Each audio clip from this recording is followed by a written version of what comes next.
Have you ever felt the world around you shifting, not in obvious ways, but in the subtle tremors of thought that make reality feel unreliable? This is not mere imagination. It is the territory of paradoxes, those impossible knots in the fabric of understanding that challenge the very foundation of what we accept as truth. Each paradox is a mirror reflecting our assumptions, exposing contradictions that lie hidden beneath the surface of perception. Some make us question the nature of time, others the essence of identity, and yet others the reality of existence itself. Tonight, we embark on a journey through 25 impossible paradoxes, each one a mental trapdoor pulling you into realms where logic falters and certainty dissolves. Prepare to confront the boundaries of reason, and perhaps to realize that reality may be far stranger and more unsettling than you have ever imagined. There is a place in your vision that you cannot see, yet it exists. It is not a failure of your eyes, nor a trick of perception, but a silent void that inhabits every human sight,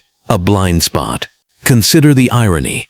Despite being an organ designed to capture the world in clarity, your eyes carry an inherent hole in perception, one that is usually filled unconsciously by your brain. What you fail to notice is that this hole is always present, an invisible gap in your awareness, quietly shaping your experience of reality. You might think you perceive everything before you, but there are truths you literally cannot see. In a sense, your world is never complete.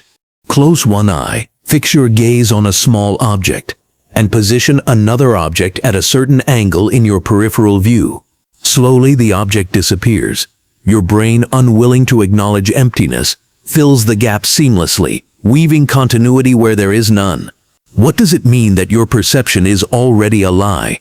That the world you trust is constructed, patched, and incomplete? The blind spot is a paradox, because it forces a confrontation between knowing and seeing. You know there is a hole, yet you do not experience it. The very fact that your mind compensates, completing shapes and lines that vanish from view, creates an illusion of perfection, a reality that does not exist. You inhabit a world that is partly fabricated, not by deceit, but by necessity. This raises a chilling question. If your perception is always a patchwork, what else might you be missing without knowing? Now consider this. Every moment of your life, your brain is editing reality, choosing what to highlight and what to ignore. The blind spot is a trivial example, but it symbolizes a greater truth. Your perception is selective, incomplete, and inherently deceptive. How much of your life is lived in these blind spots, mental gaps you cannot perceive, but which shape your thoughts, decisions, and understanding? The paradox deepens when you realize that your awareness of the blind spot itself is mediated by your perception. Even knowing it exists, you cannot directly observe it. It is an impossibility made flesh, something that is present but unseeable, real but always out of view. Philosophers have long contemplated this subtle fracture in experience. Some argue that all perception carries a blind spot, not just in vision but in cognition, emotion, and understanding. Every belief you hold, every certainty you cling to, may contain invisible gaps that you cannot detect. The mind, like the eye, seeks continuity and coherence, masking the voids, filling holes with assumptions, stories, and interpretations. What you call reality is, in part, a narrative stitched over the spaces you cannot see. The psychological weight of this paradox is heavy. It whispers that no matter how much you think you know, there are unseen aspects influencing your perception.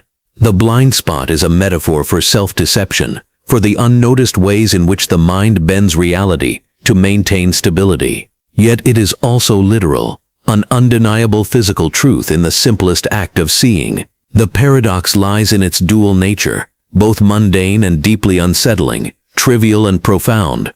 If you extend this metaphor further, it suggests a terrifying possibility. Perhaps entire domains of existence lie in our collective blind spots, unperceived because our brains are not equipped to recognize them. History, culture, consciousness itself may harbor gaps, realities beyond our sensory or conceptual reach. To exist is to be partially blind, not just to the world outside, but to the mechanisms inside your own mind. And still, life continues, your perception filled with the comforting illusion of completeness.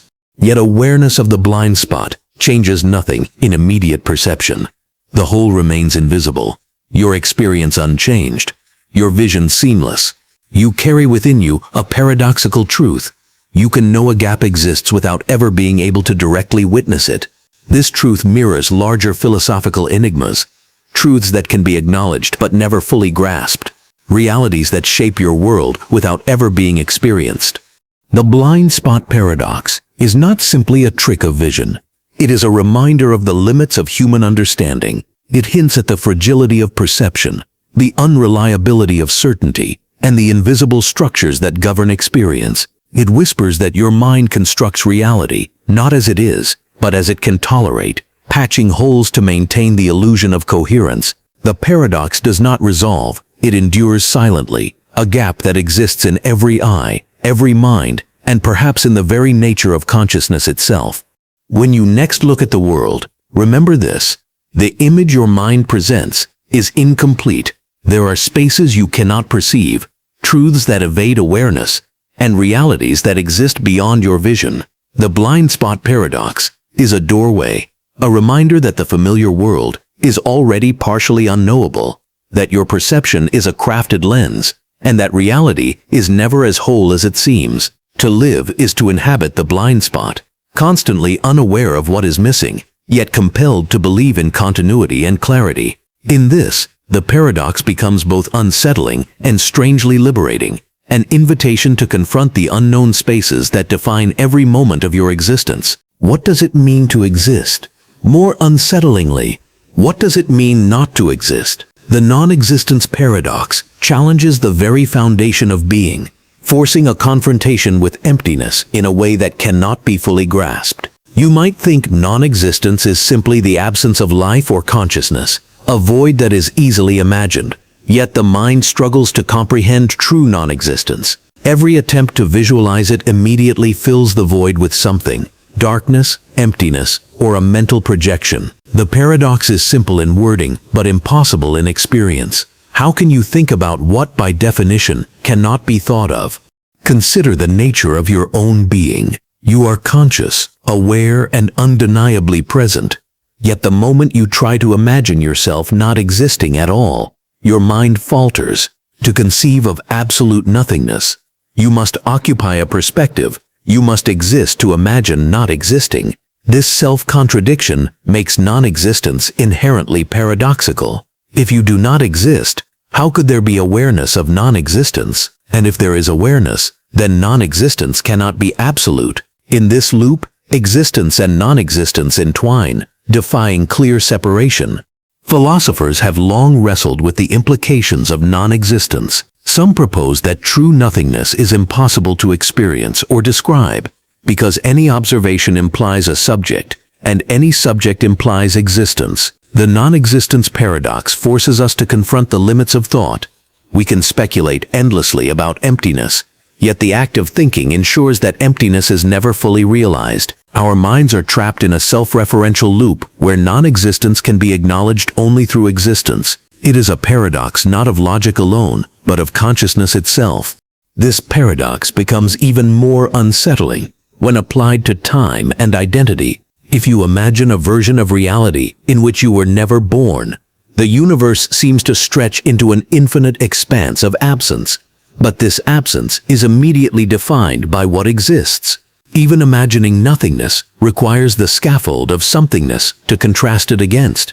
Every conceptualization of non-existence is shaped by existence, by memory, by the recognition of life itself. The more you think you are confronting emptiness, the more you realize you are entwined with the very thing you seek to escape, your own being.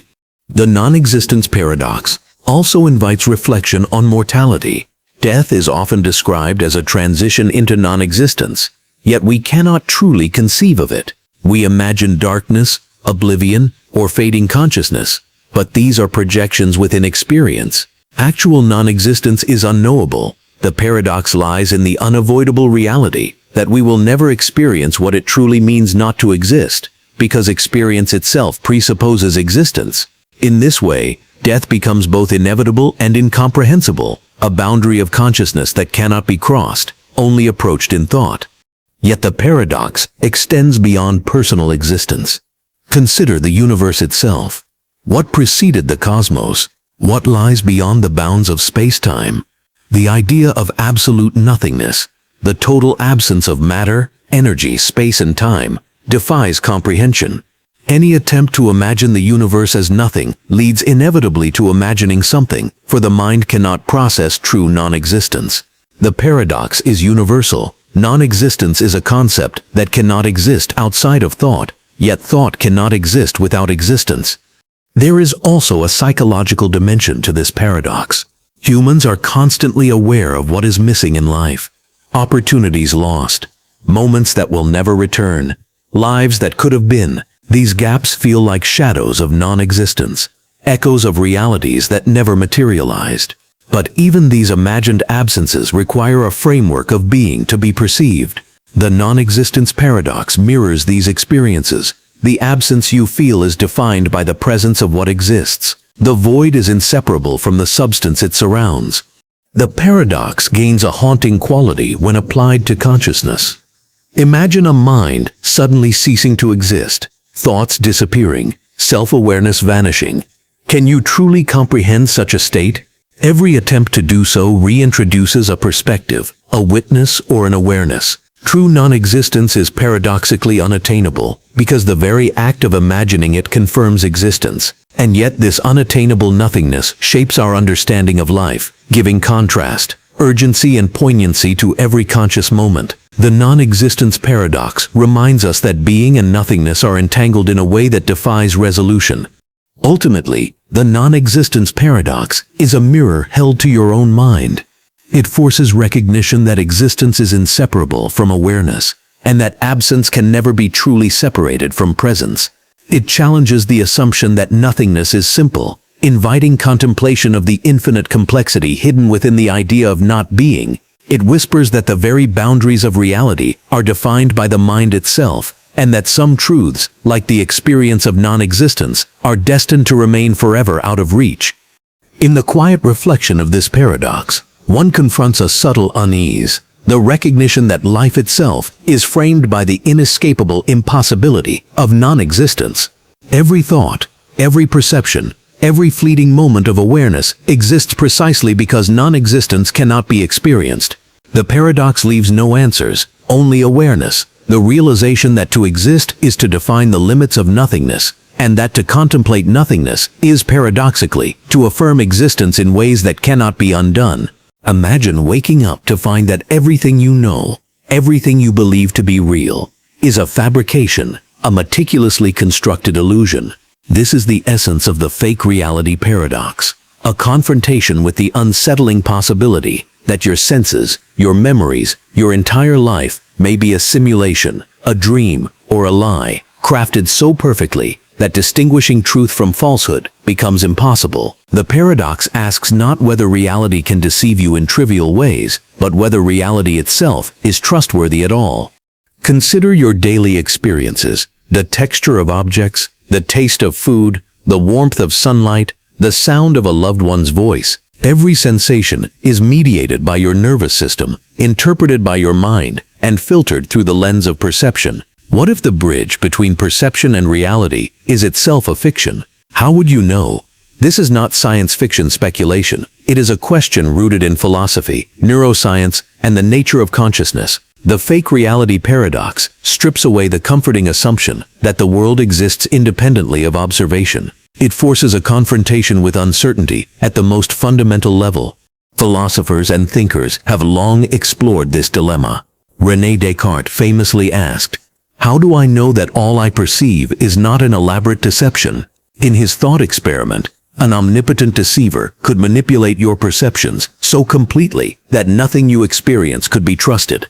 Similarly, contemporary ideas like the simulation hypothesis suggest that if technology were advanced enough, an entire universe could be simulated with conscious beings unaware of their artificiality. In both cases, the paradox emerges from a simple, terrifying possibility. Reality as you know it may be false, and yet you would have no way of discovering it. The paradox is psychologically destabilizing because it undermines the foundation of certainty. Every memory, every relationship, every achievement relies on the assumption that reality is consistent. But if that consistency is only an illusion, then meaning itself becomes unstable. How can you find purpose if the world is a construct, and your experiences are manufactured. How do you distinguish genuine connection from programmed interaction, authentic emotion from simulated response? The fake reality paradox does not offer reassurance. It only magnifies doubt, leaving the mind suspended between the known and the unknowable. Even the act of questioning reality is entangled in the paradox. To doubt your world is to engage with it, to use the very tools, reason, perception, memory, that may themselves be unreliable. Awareness of the potential falsity of experience cannot free you from its grip. It is a trap where certainty is impossible, yet skepticism cannot dissolve the illusion. The paradox is self-reinforcing. The more you consider the possibility that reality is fake, the more you rely on the mechanisms that might be deceiving you. Your mind becomes both observer and captive. Consider a practical analogy. You are looking at a screen that displays a perfect simulation of your surroundings. Every sense is fooled, every expectation fulfilled. If the simulation is flawless, you cannot detect it. And yet, if this is how your mind interacts with reality itself, how could you ever know whether anything is authentic? The fake reality paradox is not just about hypothetical scenarios. It mirrors the limitations inherent in consciousness. Perception is never direct. It is always filtered, interpreted, and mediated. What you call reality may already be a curated narrative, assembled by your own mind, or by forces beyond your comprehension. This paradox also touches upon memory and identity. Memories are often considered proof of reality. They anchor your experiences in time and continuity. But what if memories themselves are fabricated or altered? How do you verify the authenticity of a life you believe you lived? In a fake reality, identity becomes as unstable as perception. The self you know may be a construct, designed to interact with the illusion while remaining unaware of it. Consciousness, which seems so intimate and immediate, could itself be part of the simulation, a programmed observer in a fabricated world. The emotional weight of this paradox is profound. Imagine realizing that trust, love, achievement, even suffering could be components of a construct. Reality becomes a theater in which you act unknowingly, a narrative that serves an unknown purpose. Yet paradoxically, this realization does not allow you to disengage. You cannot escape perception. You cannot stop experiencing. Whether real or fake, the world continues to impress itself upon you, shaping thought, emotion, and awareness. The mind is trapped in an existential feedback loop, aware of potential illusion yet powerless to transcend it. The fake reality paradox is, in many ways, a reflection of human consciousness itself. It illustrates the inseparable link between perception and belief, showing that certainty is always provisional. It forces a confrontation with the possibility that the universe is not as it seems, that your senses, memories, and thoughts may be constructs rather than windows into truth. And yet, the paradox also highlights resilience. Even if reality were fake, awareness and experience persist. Life in all its uncertainty continues to unfold, even if the nature of its foundation is unknowable. In facing the fake reality paradox, one is invited to dwell in uncertainty, to embrace the fragility of perception and the limits of understanding. It is not a puzzle to be solved, but a lens through which the mind glimpses the unsettling vastness of possibility. The paradox leaves a lingering unease, the recognition that the world you trust may be an illusion, yet the illusion is all you have, and in that recognition lies both terror and fascination, a reminder that reality in its deepest sense may always elude comprehension, and that the line between truth and fabrication is thinner, more fragile than you ever imagined. Imagine a world frozen in time, where motion ceases, change halts, and the flow of events grinds to an imperceptible standstill. This is the essence of the Stasis Paradox, the concept that time and change, which define life itself, could simultaneously exist and not exist. At first glance, it seems impossible. How can the universe remain static when every observation points to continuous motion? And yet, when examined philosophically, stasis becomes a haunting possibility, a state in which the world persists without evolving, and consciousness itself becomes trapped in an eternal, unchanging present. Every moment of life is defined by transformation. Cells grow, thoughts arise, societies shift, and the universe expands. Yet the Stasis Paradox invites you to consider what it would mean if change were illusory. If the flow of time were merely a construct of perception, perhaps everything you remember as motion is a narrative imposed by your consciousness to make sense of an inherently static reality. Your past, present, and future may exist simultaneously, indistinguishable from one another, creating the illusion of progress. The mind, seeking continuity, interprets this eternal present as temporal flow, but beneath perception, nothing moves at all. The paradox becomes more profound when applied to self-awareness. You believe yourself to be changing, evolving, learning, growing. But what if your experiences are static snapshots, endlessly repeated in the theater of consciousness? Each thought, each memory, might exist timelessly, giving the impression of motion while remaining fixed. The Stasis Paradox forces a confrontation with identity. If nothing truly changes, is growth real? Are decisions genuine, or merely iterations of a predetermined structure? The mind struggles against the idea that all that seems dynamic may be eternally fixed, yet perceives motion only because it is capable of imagining it. Philosophers have long speculated on the relationship between time and stasis. Parmenides, for instance, proposed that change is an illusion and that reality, at its deepest level, is unchanging. Modern physics, too, introduces unsettling parallels. In certain interpretations of relativity and quantum mechanics, time may not be a universal flow, but a dimension intertwined with space, with all moments existing simultaneously. The Stasis Paradox bridges these realms of thought, merging metaphysics with lived experience. What you perceive as sequential existence may, at its core, be a frozen tableau, a reality without before or after, where every event coexists timelessly. This paradox also challenges perception of causality. Cause and effect are the backbone of understanding, the scaffolding upon which meaning is built. But if stasis is true, causality becomes an illusion, a story your mind imposes upon a fixed reality. Every choice, every consequence, every ripple in time may be predetermined, unchanging and eternally present. The freedom you feel, the sense that life unfolds as a sequence of events, is a comforting fiction. In the Stasis Paradox, the universe is both dynamic in perception and static in essence, creating a tension that is impossible to resolve fully. Emotion, too, is caught in this paradox. Moments of joy, grief, anticipation, and fear are defined by their movement through time. The build-up, the climax, the resolution. But in a state of stasis, these experiences are unending, fixed eternally in their intensity. Imagine a single fear, perfectly captured, repeated infinitely without change. Or a moment of happiness, frozen yet endlessly accessible. The mind experiences continuity and depth, yet beneath it, nothing evolves. The paradox creates a subtle unease. Life is lived, yet never progresses. Moments are felt, yet never conclude. There is a psychological resonance in the Stasis Paradox. Many human fears and desires center on permanence or impermanence. The wish to freeze a perfect moment. The fear of being trapped in an unchanging cycle. The paradox literalizes both impulses. It asks, what would it mean to experience everything eternally, without beginning or end, without motion or relief? Would consciousness collapse under the weight of infinite repetition? Or would awareness adapt, perceiving stasis as normal? The question itself is unanswerable, because understanding requires change, which the paradox denies. The Stasis Paradox also intersects with perception of mortality. Life is measured by transformation, growth, decay, birth, death.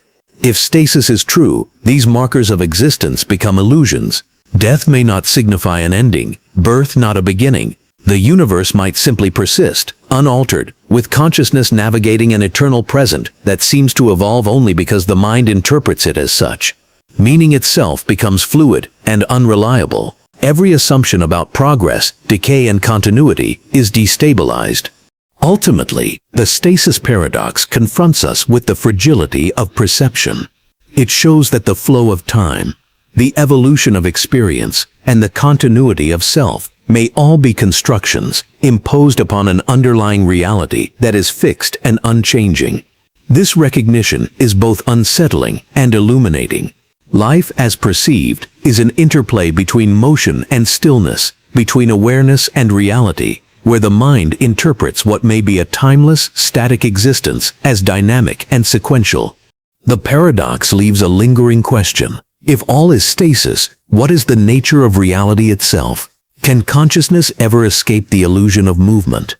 Or is the perception of change inseparable from experience? The Stasis Paradox offers no resolution, only the unsettling awareness that the universe may be both entirely alive and entirely frozen, that motion and stillness are inseparable, and that the world you inhabit may be at its core a silent, eternal tableau, observed by a mind that alone insists on time, a copy without an original, an image without substance. The Simulacrum Paradox forces us to confront a reality in which distinctions between authenticity and imitation collapse. In everyday life, we trust appearances to guide our understanding. We see, we recognize, we believe that what is represented corresponds to something real. But what if the representation is all there is? What if reality itself has been replaced by endless layers of simulation, reflections of reflections, leaving no trace of an original to anchor perception? Consider the photographs, media, and even memories that saturate modern existence. Each is a recreation, a curated image, a version of reality filtered through perspective, bias, or technology. The paradox is that these representations do not merely depict, they replace. When a photograph of a person becomes more recognized than the person themselves, when memories are recalled more vividly than actual events, reality itself begins to dissolve into signs and symbols. We inhabit a world of copies, but we assume they point to an authentic source. The Simulacrum Paradox exposes the fallacy of that assumption. The French philosopher Jean Baudrillard described simulacra as signs that no longer refer to reality, but only to other signs, endlessly self-referential. In this framework, authenticity becomes irrelevant. The distinction between the real and the representation collapses. Imagine a world in which every perception, every interaction, every object you encounter is itself a reflection of something that may never have existed. How would you discern reality from the echo of reality? The paradox is not merely theoretical, it underpins experience itself, revealing that our lives may be lived among layers of constructed meaning. Identity, too, becomes entangled in the Simulacrum Paradox. Who are you if the self is itself a reflection of others' perceptions, memories, and expectations? You may act according to an internal image, yet that image is influenced by countless external simulacra, social norms, digital profiles, cultural narratives. In trying to express or understand the real you, the mind encounters only layers of reflection. Each action, thought, or belief may be a response to a representation rather than to an authentic truth. Your very existence may be defined by simulacra with no unmediated core. The paradox extends to perception of the physical world. Consider art, media, architecture, or even natural landscapes altered for presentation. What you see is already interpreted, framed, or enhanced. Your sensory experience is mediated, never pure. The mind assumes that representation corresponds to reality, yet the Simulacrum Paradox shows this assumption to be fragile, perhaps entirely unfounded. Every interpretation, every understanding, is a translation of a translation, a copy of a copy. The original, if it ever existed, becomes irrelevant, inaccessible, or unknowable. Emotion and meaning are also affected. How do you attach value to experiences if they are shaped by layers of imitation? Love may be influenced by cultural ideals, friendship by social scripts, achievement by metrics and comparisons. Reality becomes performative, a sequence of simulations that dictate thought, behavior, and perception. You respond to the reflection, mistaking it for substance. Every desire, every fear, every attachment is entangled with layers of simulacra. The paradox confronts consciousness with the question, if reality is endlessly replicated and mediated, can meaning ever be authentic? There is a subtle terror in the Simulacrum Paradox. It whispers that nothing exists in isolation, that the world you navigate is a lattice of reflections, each one influencing perception, yet none guaranteed to anchor truth. The things you consider real relationships, objects, memories, experiences, may be sustained only through perception, a fragile web of interpreted signs. Reality in this sense becomes a hall of mirrors, each reflection convincing, each echo real enough to shape thought, yet all disconnected from an original. Even knowledge is implicated. Texts, images, teachings, and ideas are themselves reproductions, subject to interpretation and distortion. The search for truth may lead only deeper into layers of representation, a recursive descent in which each understanding refers only to another constructed representation. Certainty becomes unattainable, and the mind encounters infinite regress, a cascade of signs without foundation. The Simulacrum Paradox is, in essence, a confrontation with the instability of reality itself, showing that what appears real may be a ghost of a ghost, convincing only because we assume it must correspond to something original. Yet, there is a strange liberation in acknowledging the paradox. If reality is composed of simulacra, then the mind is free to navigate, interpret, and interact with these layers without the need for ultimate verification. Meaning becomes emergent, constructed, and adaptable. But the liberation is double-edged. Freedom is tempered by uncertainty, for every perception is a reflection, and every reflection may conceal a gap between appearance and essence. Consciousness is left both empowered and unmoored, capable of creation but denied the comfort of certainty. The Simulacrum Paradox is a mirror to existence itself. It confronts the observer with the unsettling possibility that the authentic may be unreachable, replaced by reflections, simulations, and interpretations that endlessly refer to each other. Every perception, memory, and belief is layered, mediated, and constructed. The paradox does not yield answers, it dissolves them, forcing the mind to dwell in ambiguity. Reality, identity, and meaning are all destabilized, leaving only consciousness as the interpreter of an infinite cascade of signs. In facing the Simulacrum Paradox, one becomes aware of the fragility of trust, the tenuous nature of certainty, and the infinite complexity of existence mediated through perception. What you call reality may be an endless network of reflections, yet within this network, life persists. The paradox leaves a lingering unease, the recognition that the world you inhabit may be a simulation of a simulation, that authenticity is a question without resolution, and that consciousness itself is left to navigate endlessly shifting mirrors, seeking meaning in the absence of originals. Have you ever woken from a dream, unsure whether a memory belonged to sleep or waking life? The dream paradox confronts this unsettling boundary, revealing that reality and illusion are inseparably intertwined. Dreams feel real while they unfold, yet upon waking, their logic collapses, leaving only fragments, emotions, and fleeting images. The paradox arises from the impossibility of fully distinguishing lived experience from imagined experience. How do you know that waking life is not a more persistent dream, one that feels continuous only because consciousness insists upon consistency? Consider the nature of perception within dreams. In a dream, every scene, person, and sensation is generated by the mind itself, yet it often carries the intensity of lived reality. Emotions are genuine, reactions instinctive, and memories fabricated but convincing. The paradox becomes most acute when a dream is forgotten only partially, leaving impressions that bleed into waking life. Choices made, fears confronted, and sensations experienced in dreams can influence behavior, shaping reality itself. In essence, dreams exist within consciousness yet possess tangible effects on the world. The dream paradox is not confined to sleep alone. Philosophers, from Zhuangzi to Descartes, have questioned the certainty of existence, suggesting that waking life may itself be a form of dreaming. If your senses can be deceived in dreams, how can you trust them now? The paradox forces an existential doubt. Every perception could be a creation of the mind, every memory a reconstruction. Reality, like a dream, is mediated by consciousness, and the line between what is real and what is imagined becomes irreparably blurred. Time behaves strangely within dreams, intensifying the paradox. Minutes can stretch into hours, entire lifetimes can unfold within moments, yet upon waking, no time has passed or too much.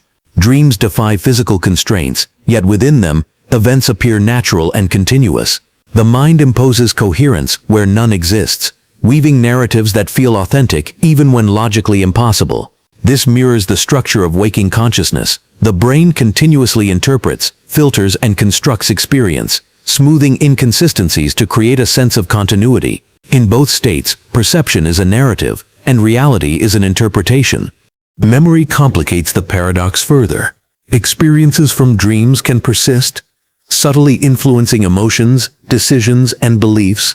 A dream of fear may shape waking anxiety. A dream of joy may linger as a residue of happiness. In this sense, dreams are not isolated illusions, but active participants in reality, blurring the distinction between imagined and actual life. The dream paradox highlights the inseparability of mind and experience. Perception is always subjective, and reality is always filtered through consciousness. The paradox extends to identity. In dreams, we may encounter alternate versions of ourselves, inhabit other bodies, or adopt different personalities. These experiences can feel as real as waking life, leaving impressions of possibilities and potentialities that never materialize in the physical world. Waking consciousness may regard these versions as imaginary, yet their influence persists, shaping desires, fears, and decisions. Who we are may be defined not only by what we do in reality, but also by what we experience in dreams, highlighting the paradoxical interplay between existence and imagination. Emotion is heightened within the dream paradox. Dreams evoke fear, joy, grief, and longing with an intensity that reality cannot always match. The paradox lies in the authenticity of these feelings. They are experienced as real, yet the objects of emotion are often fabricated. In dreaming, the mind experiences full engagement with events that never physically occurred. This forces reflection on the nature of experience itself. If emotion is genuine, does the reality of the external world matter? Does consciousness validate experience more than external truth? Dreams reveal that perception and feeling define reality as much as, if not more than, physical existence. The dream paradox also challenges the notion of control. In dreams, we often act freely, yet rarely with complete mastery. Scenes shift unpredictably, outcomes are uncertain, and logic is malleable. Yet even in waking life, the mind constructs narratives and interpretations that influence perception and decision-making. Both states involve a mix of control and surrender, awareness and illusion. The paradox forces recognition that consciousness is never fully free, nor fully bound. It navigates between dream and reality, between interpretation and observation. Ultimately, the dream paradox is a mirror to the fragile boundary between imagination and reality. It suggests that perception, memory, and experience are intertwined in ways that defy certainty. Dreams remind us that reality is not a fixed entity, but a constructed narrative, and that consciousness is simultaneously creator and observer. The waking world may feel stable, yet the mechanisms that enforce this stability are identical to those that produce dreams: interpretation, coherence, and projection. In facing the dream paradox, one encounters both unease and wonder. Reality may be a continuous dream, yet within it, consciousness persists. Navigating the fluidity of experience, the paradox leaves no resolution, only awareness that life, like dreaming, is a delicate interplay of perception and imagination, and that the boundary between what is real and what is dreamed is far thinner than the mind dares to admit. Every moment of awareness is a negotiation between illusion and existence, a paradoxical dance in which the observer may never fully know which is which. Imagine encountering a version of yourself that is indistinguishable in appearance, mannerisms, and perhaps even thought. The Doppelgänger Paradox forces you to confront the unsettling possibility that identity is not singular, that consciousness may be duplicated, and that the self you rely upon could be mirrored elsewhere, unknown and autonomous. This paradox challenges the very notion of individuality, suggesting that the boundaries between you and another version of you may be illusory or unstable. From literature to folklore, doppelgangers have haunted human imagination as omens, threats, or mysterious doubles. Yet the paradox is not merely a story. It emerges naturally from questions about consciousness, perception, and existence. If a perfect replica of you were to exist, would it share your thoughts? Would it have your memories? Would it feel the same emotions? And if so, which of you is truly you? The mind struggles against this duplication because identity is intuitively tied to uniqueness. The existence of a perfect double destabilizes everything we take for granted about selfhood. The paradox extends beyond physical resemblance. Consider the psychological dimension. Are we not already composites of multiple internal selves, memories, impulses, and imagined personas? The doppelganger is merely an external manifestation of a truth we live with internally. The self is divisible, layered, and often contradictory. Consciousness itself may not be unified, but a network of perspectives and experiences, each capable of acting independently. A physical or mental double merely externalizes a structure that already exists within. Modern science intensifies this paradox. Advances in cloning, artificial intelligence, and virtual reality suggest that replicating a person, or an approximation of consciousness, is conceivable. If a duplicate were created with all your memories and tendencies, it would live, think, and respond as if it were you. Yet it would also exist independently, capable of diverging at every decision point. The paradox emerges from the tension between sameness and individuality. Two beings, identical in origin, yet separate in existence. Which is authentic? Which is real? Or is authenticity itself irrelevant? The Doppelgänger Paradox also raises profound ethical and philosophical questions. If another you exists, does it possess rights? Would its experiences be as valid as yours? Could it act as a mirror to reveal hidden traits, desires, or fears within your own consciousness? The paradox forces a re-evaluation of moral responsibility, self-interest, and empathy, because the line between self and other becomes permeable. You are compelled to confront the uncomfortable possibility that your individuality may be less secure than you believe.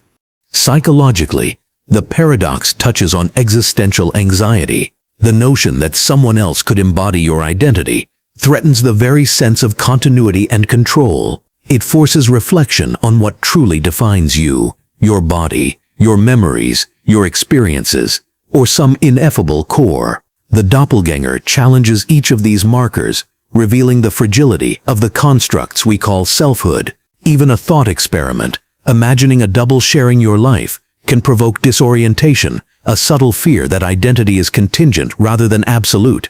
This paradox also intersects with memory and perception. If another version of you experiences a different sequence of events, yet retains the same foundation, whose reality is valid, memory, often regarded as proof of individuality, becomes less reliable when contrasted with a perfect double. Each consciousness interprets events from a singular perspective, yet the existence of a doppelganger suggests multiple valid realities, each equally authentic. The paradox dissolves the comforting certainty of singular experience. In literature and philosophy, doppelgangers symbolize hidden truths. They reflect aspects of ourselves we cannot confront directly, our desires, fears, and contradictions. In encountering a double, one confronts the multiplicity of self, the shadowed corners of consciousness. The paradox is thus both external and internal. The other is real, yet it also exists within, in the form of unexplored potentials and suppressed traits. Identity is revealed to be not a fixed point, but a network of possibilities. Emotionally, the Doppelgänger Paradox is unsettling. It introduces jealousy, fear, curiosity, and even fascination. The existence of a double implies competition for uniqueness, recognition, and authenticity. It destabilizes self-assurance while simultaneously reflecting hidden strengths and vulnerabilities. The paradox reminds us that identity is not solely a personal construct, but is defined in relation to others, real or imagined, creating a web of interdependence and uncertainty. Ultimately, the Doppelgänger Paradox confronts consciousness with a profound question. What does it mean to be oneself if a perfect mirror exists elsewhere? It reveals that identity is fragile, contingent, and relational, dependent on both internal coherence and external contrast.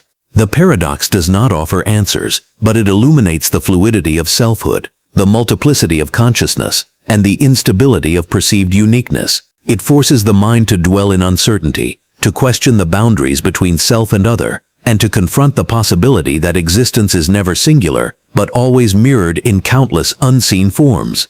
The paradox leaves a lingering awareness. The self you inhabit is simultaneously real and fragile, unique and potentially duplicated. Identity is no longer a simple fact of existence, but a dynamic, contested, and paradoxical phenomena. The Doppelgänger Paradox challenges the mind to recognize that consciousness, perception, and individuality are entangled in ways that defy resolution, leaving only reflection and wonder at the mystery of what it truly means to exist as you. Time feels linear, a steady river flowing from past to present, carrying memory, action, and consequence along its current. Yet the time paradox challenges this intuition, revealing that the nature of temporal reality may be far stranger, contradictory, and fundamentally unknowable. What if time is not a constant, directional flow, but a malleable, self-referential construct? What if cause and effect, past and future, were not fixed, but entangled, looping, or even reversible? Consider the familiar example of time travel. Often dismissed as science fiction, yet rich with philosophical implications. If one could travel to the past, even the smallest action might ripple forward, altering history, erasing lives, or creating contradictory realities. Yet if the future is already fixed, how can change occur at all? The paradox emerges in the tension between determinism and possibility, the notion that events are both inevitable and mutable, simultaneously existing and unmade. Time, in this sense, is not merely measured, it is paradoxical. Even without the fantastical idea of travel, our perception of time is inconsistent. Minutes may stretch during agony, hours vanish in joy, and entire years can feel condensed in memory. Our consciousness interprets temporal flow subjectively, yet we cling to the illusion of objectivity. The time paradox exposes this illusion, suggesting that the past, present, and future may coexist in ways inaccessible to perception. Moments may not progress but simply exist, and our minds, in attempting to narrate continuity, create the sense of flow. The paradox deepens when we consider causality. Cause precedes effect, or so we believe. But what if events could retroactively influence their origins? Some interpretations of quantum mechanics hint at such possibilities, where outcomes seem to ripple backward, challenging conventional understanding. In this framework, the arrow of time becomes uncertain. Actions may influence what has already occurred, memories may anticipate events, and the distinction between past and future dissolves. The linearity of existence is undermined, leaving consciousness in a state of temporal ambiguity. Memory complicates the time paradox further. Memories anchor us to the past, yet they are inherently reconstructive. Each recall reshapes the memory, blending perception with imagination. Thus the past exists only as it is remembered, never as it objectively was. If memory is fallible and subjective, then the timeline of one's life is not a fixed sequence, but a shifting narrative. The paradox is psychological as well as physical. Time is both experienced and constructed, both real and illusory. Consider now the existential implications. If time is not fixed, then identity, choice, and meaning are unstable. Your life may exist as multiple overlapping sequences, every decision branching into countless possibilities. Yet the awareness of this multiplicity is constrained by perception, which presents only one narrative. Consciousness, in experiencing only one sequence, is deceived into believing in linearity, while reality itself may be a network of simultaneous potentials. The paradox forces the mind to confront uncertainty at the most fundamental level. The emotional dimension of the time paradox is profound. Humans fear the irreversible nature of time, loss, decay, missed opportunities, and mortality. Yet if time is non-linear, these fears are simultaneously justified and illusory. Moments of regret or anticipation may coexist with alternate timelines where events unfold differently. This duality creates tension between acceptance and desire, between inevitability and possibility, revealing the fragility of human perception. Philosophers have explored similar paradoxes. Zeno's paradoxes, for example, highlight the challenge of dividing motion and time into discrete, measurable units. Modern physics further complicates the issue. Relativity shows that time is not absolute, flowing differently for observers depending on velocity and gravity. In this view, temporal reality is relative, dependent on perspective. The time paradox emerges naturally from this relativity. If time is observer-dependent, Can it truly be linear or singular? The paradox also invites reflection on mortality. Death is often considered the final temporal marker, the ultimate endpoint in the flow of time. But if time is not linear, death may not signify closure. Past, present, and future may coexist. Memory may persist, and consciousness may interact with moments beyond perception. The boundaries we impose on existence, birth, life, death, may themselves be illusions, constructs to navigate a reality that is not sequential. Ultimately, the time paradox confronts consciousness with the instability of reality itself. It reveals that the flow of moments, the progression of cause and effect, and the linearity of experience may be constructs imposed by perception, necessary for understanding, but not reflective of ultimate truth. The paradox leaves no resolution, only awareness that time, which seems constant and reliable, may be a web of interwoven possibilities, looping, branching, and entangled in ways our minds cannot fully grasp. In facing the time paradox, one becomes acutely aware of the fragility of perception and the malleability of existence. Past, present, and future may coexist, causality may loop, identity may branch endlessly. The mind, trapped within its linear experience, interprets this paradox as coherence, while reality may be infinitely more complex, ambiguous, and paradoxical. The recognition is unsettling, yet illuminating. Time, the very scaffold of existence, may be less a river than an intricate, impossible maze, where moments fold upon themselves, and reality defies simple understanding. Death is the one certainty that defines existence, yet it is also the ultimate unknown. The death paradox confronts the tension between inevitability and incomprehensibility, revealing the unsettling reality that the end of consciousness is both absolute and unknowable. You can anticipate death, fear it, or philosophize about it, but you can never experience it directly. By its very nature, death is a paradox. The cessation of all experience cannot itself be experienced, and the mind can never witness its own absence. From an early age, humans are aware of mortality, yet comprehension remains elusive. We live under the shadow of inevitable non-existence, shaping our decisions, fears, and desires, while remaining incapable of direct knowledge. This creates a tension between what we anticipate and what we can know.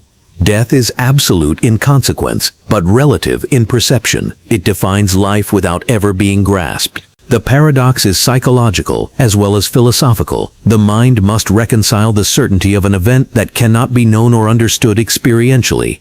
Consider the emotional weight of the paradox. Fear of death drives behavior, structures society, and influences morality, yet the actual experience of death is unknowable. Every preparation, every ritual, every philosophical or spiritual framework is an attempt to navigate an inevitability that remains fundamentally inaccessible.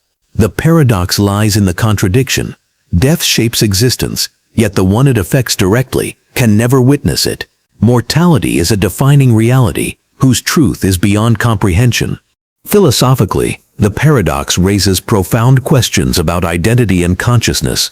Who or what dies when a person ceases to exist? Is it the body, the mind, or something deeper? If consciousness is a product of the brain, death may signify the end of subjective experience. Yet if some aspect of self exists independently, what truly ceases, and what persists? The death paradox exposes the limits of knowledge. We may understand processes and outcomes, yet the essence of non-existence remains impenetrable. This paradox becomes even more complex when considered through the lens of memory and legacy. While the individual ceases, traces of their existence, memories in others, cultural contributions, digital footprints may persist.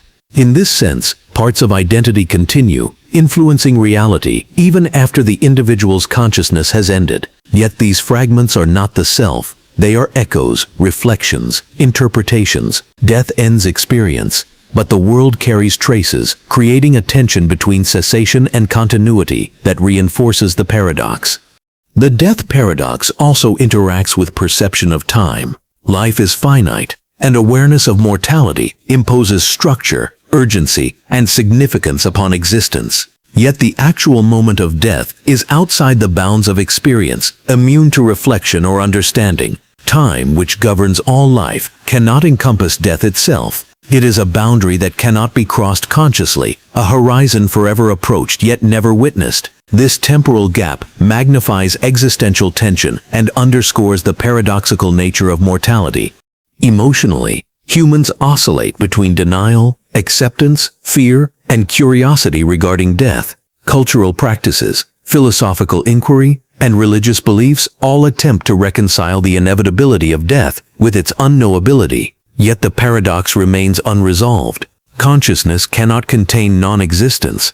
It cannot experience its own absence. Death is at once universal and unknowable, a reality that shapes life in ways that can never be fully comprehended.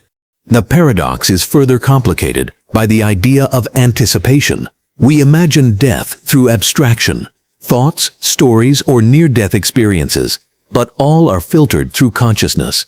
In contemplating the end, we employ the very faculties whose existence will cease.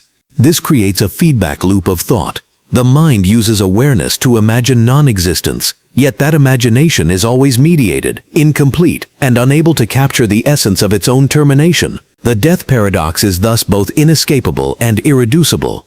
Science and philosophy intersect in this exploration. Neuroscience studies the mechanisms of death and brain activity, mapping physiological endpoints.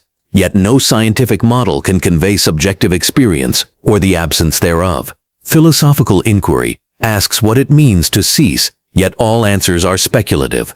Death exists as a boundary of knowledge, a horizon beyond which understanding cannot pass. The paradox emerges from this intersection of certainty and unknowability.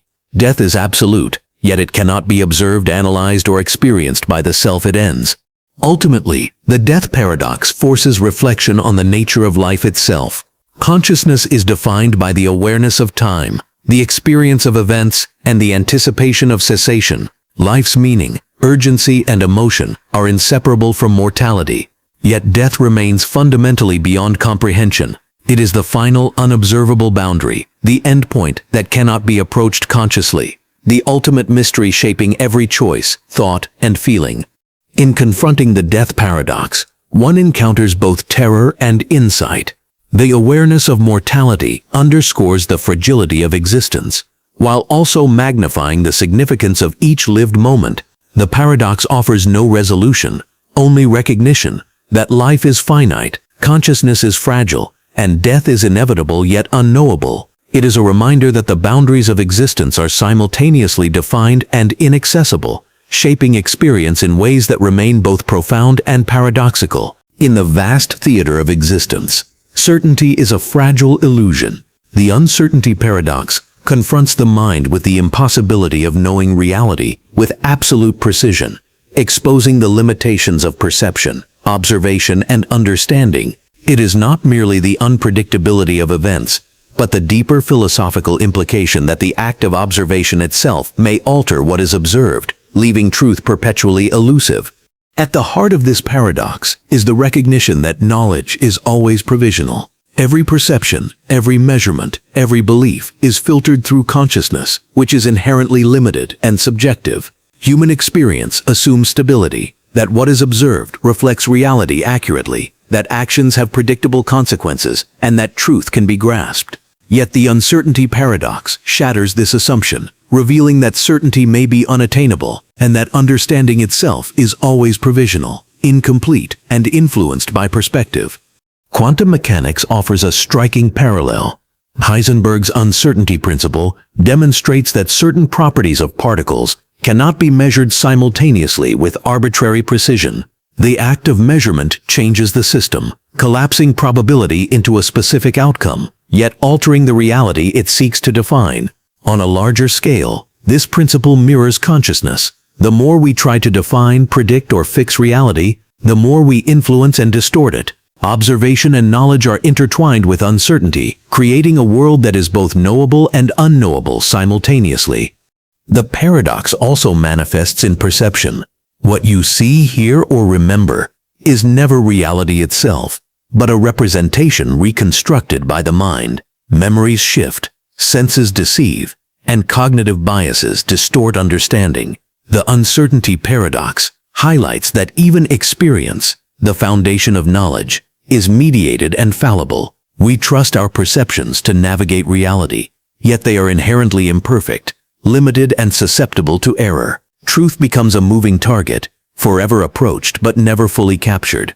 Decision-making, too, is entwined with this paradox. Every choice relies on information, prediction, and expectation. Yet because understanding is always incomplete, outcomes are uncertain. We act as though the world is stable, as though consequences are predictable. Yet uncertainty permeates every action, every calculation, and every anticipation. Life unfolds in a realm where probability dominates certainty, yet the mind craves determinacy, creating tension between expectation and reality. Emotion amplifies the paradox.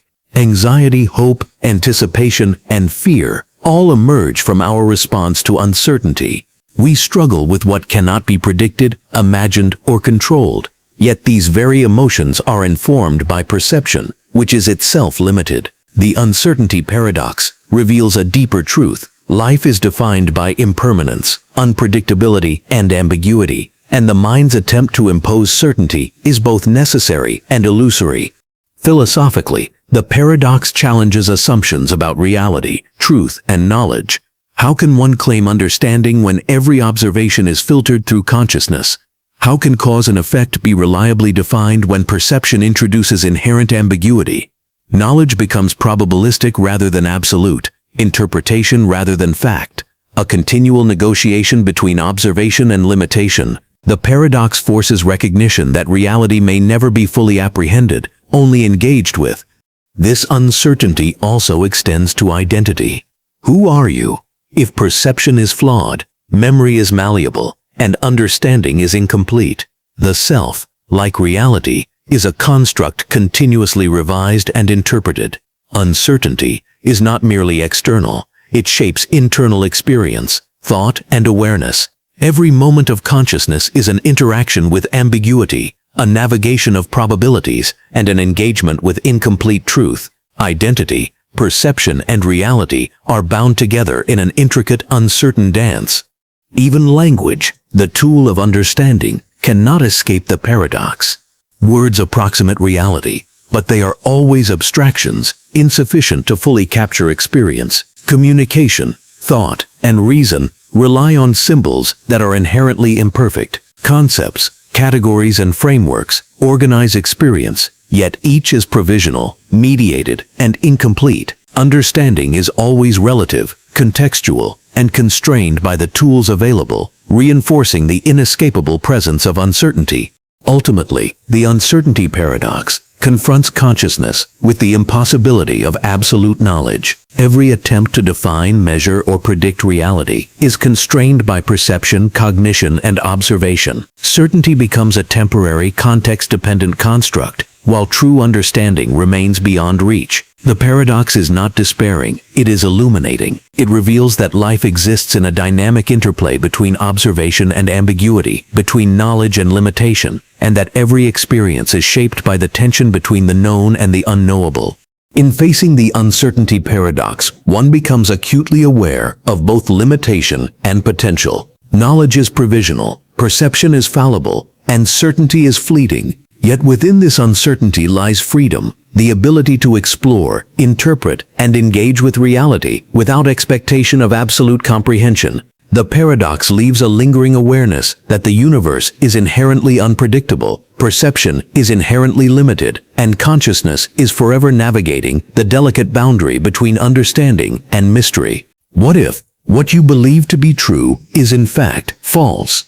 The false truth paradox confronts consciousness with the unsettling reality that belief and reality may be fundamentally misaligned. Every conviction, every assumption, every fact accepted as true carries the potential for error. The paradox emerges when truth is not determined by objective reality, but by perception, interpretation, or consensus, revealing the fragility of certainty and the instability of knowledge.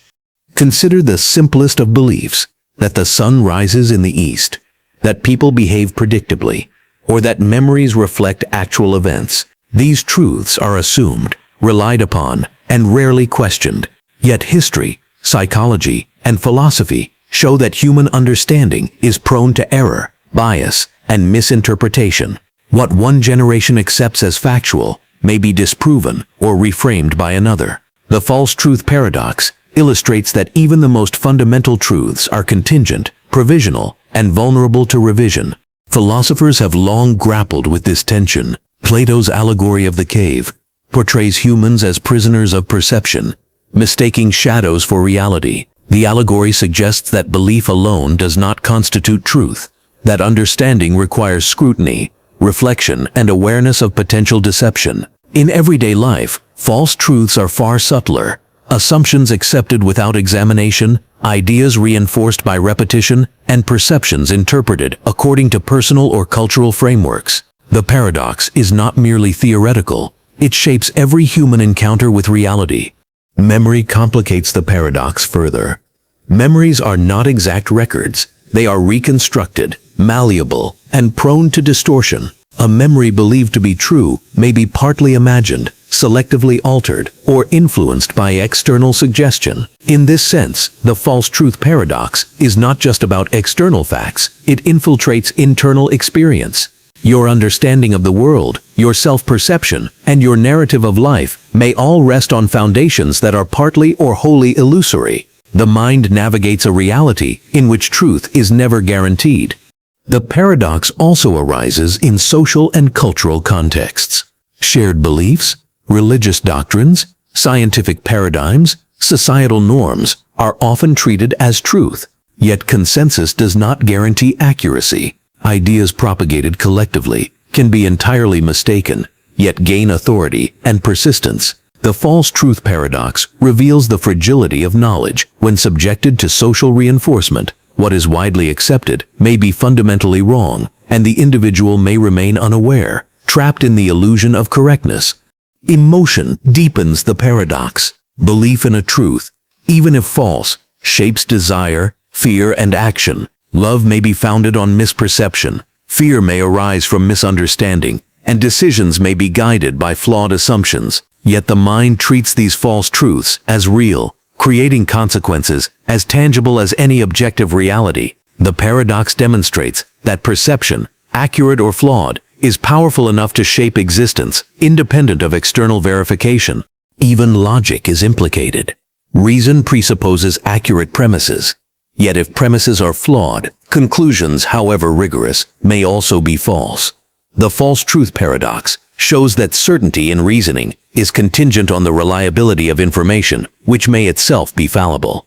The mind constructs coherence from what may be illusion, creating narratives that feel logical, yet are fundamentally unstable. Knowledge then is never absolute, only relatively consistent within the framework of perception.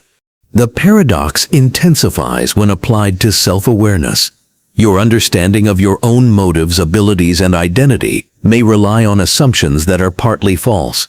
You may believe yourself courageous, compassionate, or rational, yet self-perception is filtered through subjective frameworks that distort truth. The false truth paradox suggests that even self-knowledge is provisional, vulnerable to illusion, and intertwined with perception, bias, and misinterpretation. The self you inhabit may be partly constructed from false premises, yet experienced as real. This paradox also challenges the notion of trust. If the mind cannot distinguish truth from falsehood with certainty, then every interaction, observation, or judgment carries inherent risk. Communication, interpretation, and understanding are all vulnerable to error. The false truth paradox forces recognition that certainty is fragile, knowledge is provisional, and reality, as perceived, may be partially illusory. The mind navigates a world where appearances and convictions are unreliable guides. Ultimately, the false truth paradox exposes the instability of knowledge and the fragility of belief. It forces consciousness to confront the possibility that assumptions taken for granted may be false, that perception may mislead, and that reality may diverge from belief in ways imperceptible to the mind. The paradox does not offer resolution, only awareness, the recognition that what is believed to be true may be untrue, yet the consequences of that belief are real, shaping thought, action. In facing the false truth paradox, one encounters both vulnerability and insight. Knowledge is provisional, perception is fallible, and truth is elusive. Yet awareness of this instability allows for reflection, caution, and openness. The paradox leaves a lingering unease, that reality may always be partly unknowable, that certainty is temporary, and that the mind must navigate a world where false truths can feel as real, consequential, and compelling as any objective fact. Imagine asking a simple question: why does something exist? For every answer, another question arises. Why does that cause exist? Why does that explanation hold? This chain stretches infinitely backward, never reaching an ultimate origin. This is the essence of the infinite regress paradox, a conceptual labyrinth where every explanation demands another, leaving certainty perpetually out of reach. It is a paradox that confronts the mind with the unsettling possibility that understanding may have no ultimate foundation. At first glance, the paradox is purely logical. Every cause requires a preceding cause. Every justification presumes another, and every explanation depends on assumptions. If no starting point exists, then knowledge and causality themselves seem suspended in an endless chain. Philosophy calls this regress a problem of grounding. Can any idea or reality exist without a foundation, or are all things dependent on an infinite series of dependencies? The mind grapples with the instability of reasoning itself. The paradox extends to metaphysics. Consider existence itself. Why is there something rather than nothing? Any answer, God, necessity, quantum fluctuation, prompts another why. Even the universe, as a totality, seems to demand explanation. The infinite regress paradox reveals the fragility of our attempts to anchor understanding. Every foundation may itself be contingent, leaving comprehension suspended in an eternal cascade of causes and consequences. Psychologically, the paradox creates unease. Humans crave closure, a sense of origin, and a coherent narrative. The mind prefers a first cause, a primary principle, or an ultimate truth. Yet the regress denies this comfort, revealing that the search for an absolute foundation may be endless. Each layer of understanding opens onto another, and certainty recedes as the mind attempts to grasp it. This cognitive tension is both disorienting and revealing, forcing awareness of the limits of reason. In mathematics and logic, the regress finds analogues in recursion and infinite series. Some sequences converge, offering approximation, while others extend without end, never reaching a terminus. The paradox is mirrored here. The pursuit of explanation is iterative and continuous, sometimes approaching insight, but never fully attaining it. In this sense, the infinite regress paradox illuminates the relationship between knowledge and limitation. Certainty is asymptotic, forever approached, yet never fully realized. The paradox also intersects with epistemology, the study of knowledge. How do we know anything with certainty? Every belief relies on prior assumptions, which themselves require justification. This chain can extend infinitely, raising questions about whether knowledge is ever truly grounded. If justification always depends on prior justification, can the mind achieve certainty, or is understanding inherently provisional? The paradox destabilizes confidence in reasoning, demanding humility in the face of infinite possibility. Emotionally, the infinite regress paradox provokes both anxiety and fascination. Anxiety emerges from the impossibility of closure. The mind seeks final answers, but encounters endless deferral. Fascination arises from the depth and complexity of the regress.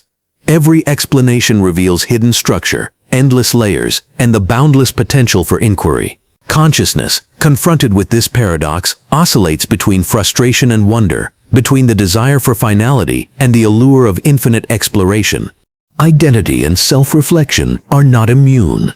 Every belief, value, or perception you hold rests upon prior assumptions, themselves influenced by upbringing, culture, and cognition. If every premise depends on another, then the self, like knowledge, is part of an infinite chain of causes and influences. Who you are, why you believe, and how you act may be situated within a network that has no ultimate foundation, leaving identity fluid, contingent, and paradoxical. The paradox extends to causality in the universe. Every event appears to have a preceding cause, forming chains of dependency that stretch backward in time. Some cosmological theories propose a beginning, Big Bang singularity, but even these raise further questions about what preceded them.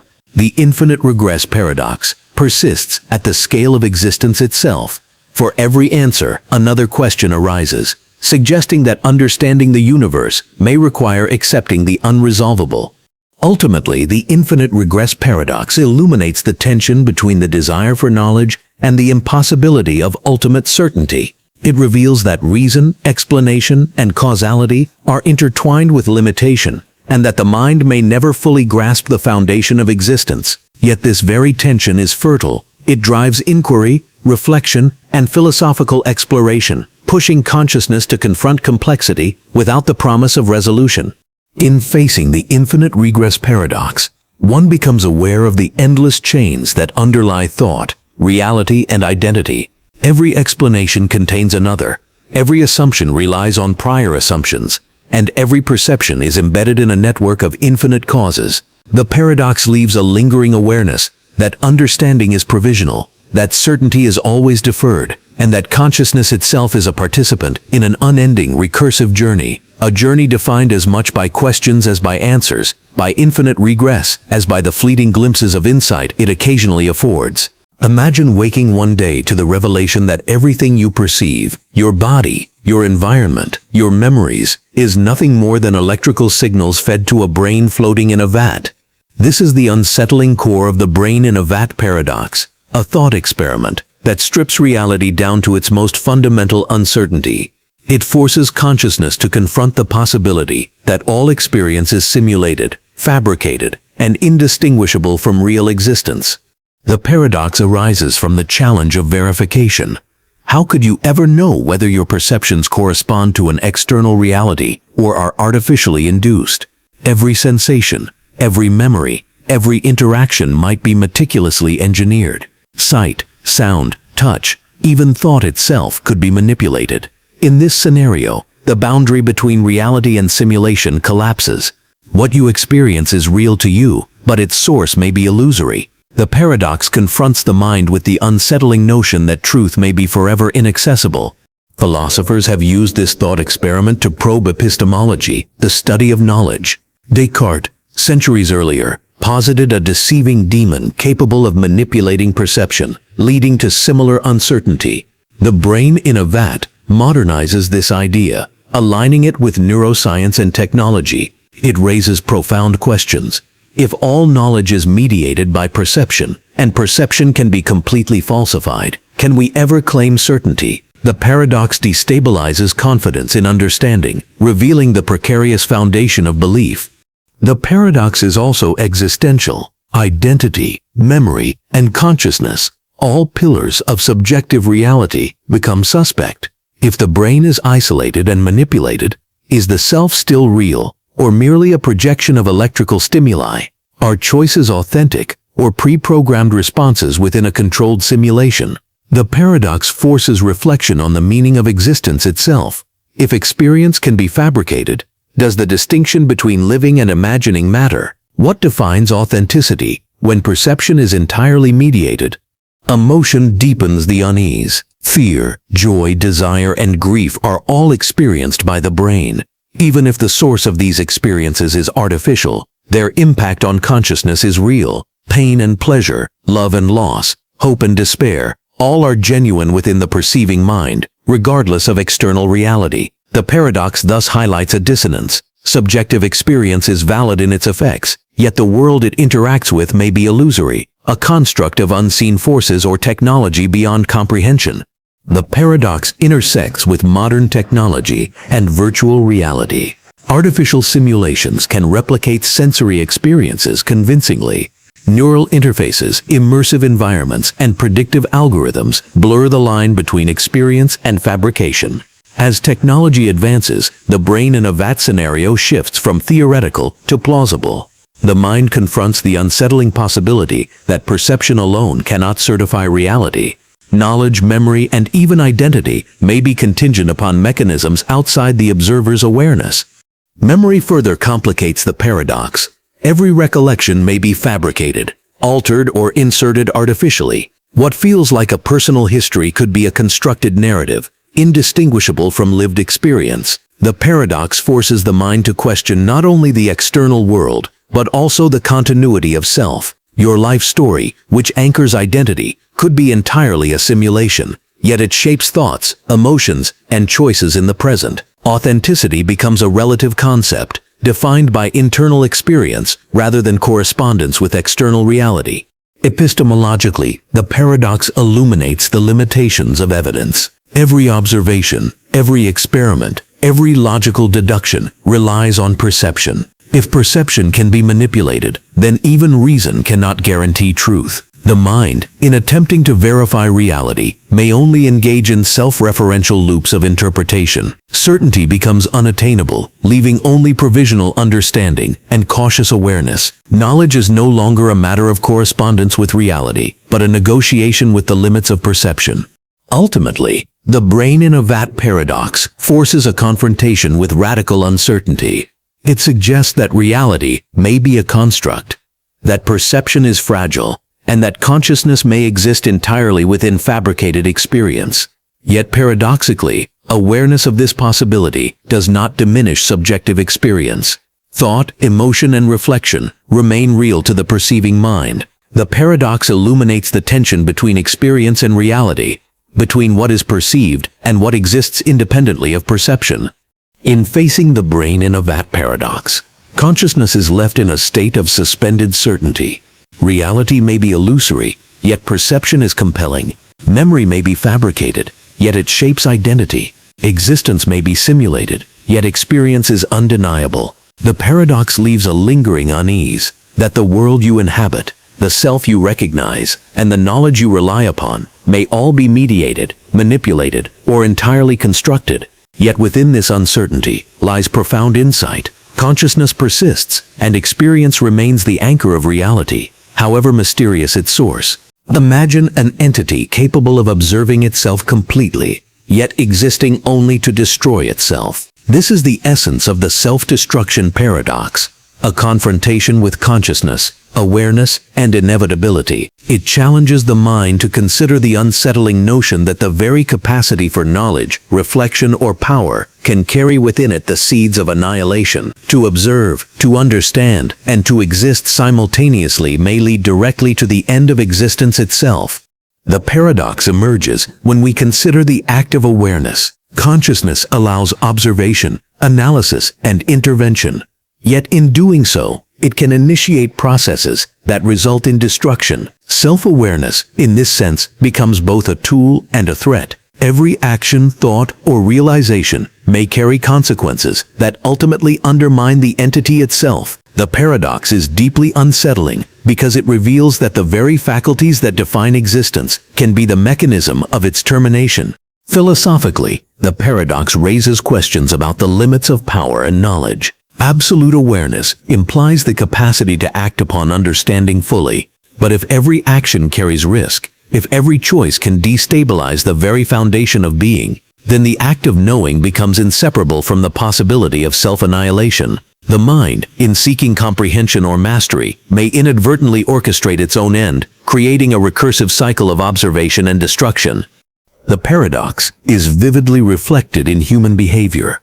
Ambition, curiosity, and intellect can lead to extraordinary achievement, yet unchecked, they can also produce ruin. Wars, environmental destruction, technological catastrophe, all are consequences of self-aware action that surpasses caution. The self-destruction paradox mirrors this tension on a philosophical level. Consciousness, in seeking knowledge and exerting influence, may generate conditions that threaten its own survival. Awareness is both empowering and perilous.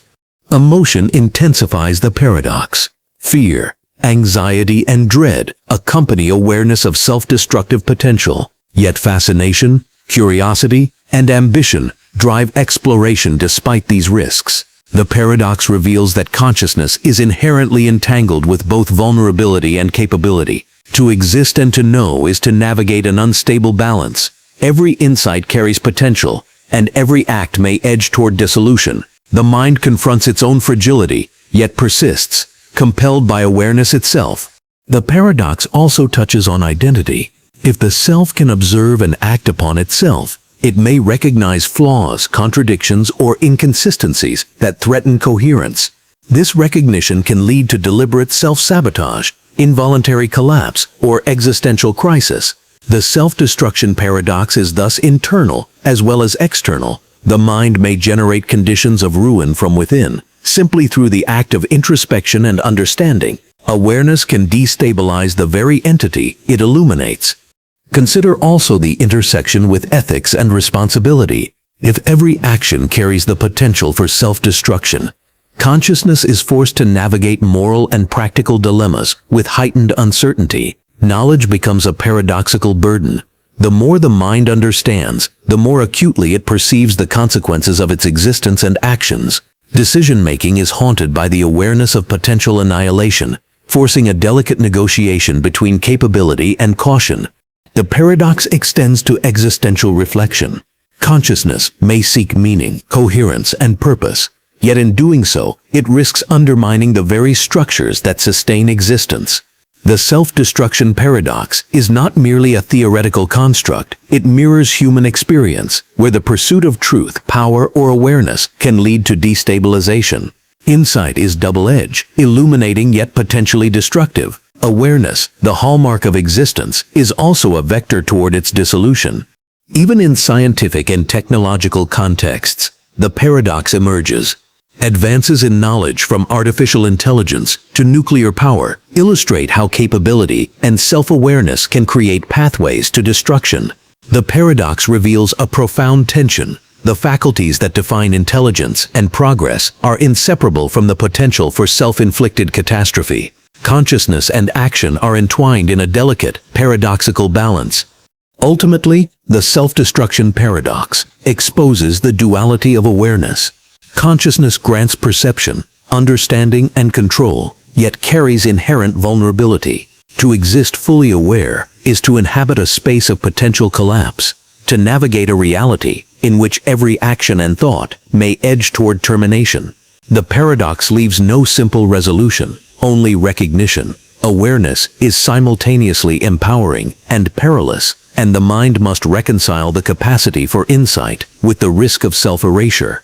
In facing the self-destruction paradox, consciousness becomes aware of both its power and fragility. Every observation, every decision, every reflection may carry consequences beyond comprehension. The paradox highlights the tension between knowledge and vulnerability, perception and risk, existence and annihilation. It leaves a lingering unease that the very faculty that allows you to witness, understand, and act may also be the mechanism of your own undoing. Yet in this awareness lies profound insight, the recognition that existence is defined not only by survival, but by the interplay between consciousness, knowledge, and the delicate edge of self-destruction. Memory is often considered the anchor of identity, the bridge connecting past, present, and imagined future. Yet the memory paradox challenges this assumption, revealing that the very faculty we rely upon to define reality may be unstable, malleable, and deceptive. Every recollection, no matter how vivid, is reconstructed, subject to distortion, and intertwined with perception. Memory, it seems, is as unreliable as it is essential, creating a paradox at the heart of consciousness.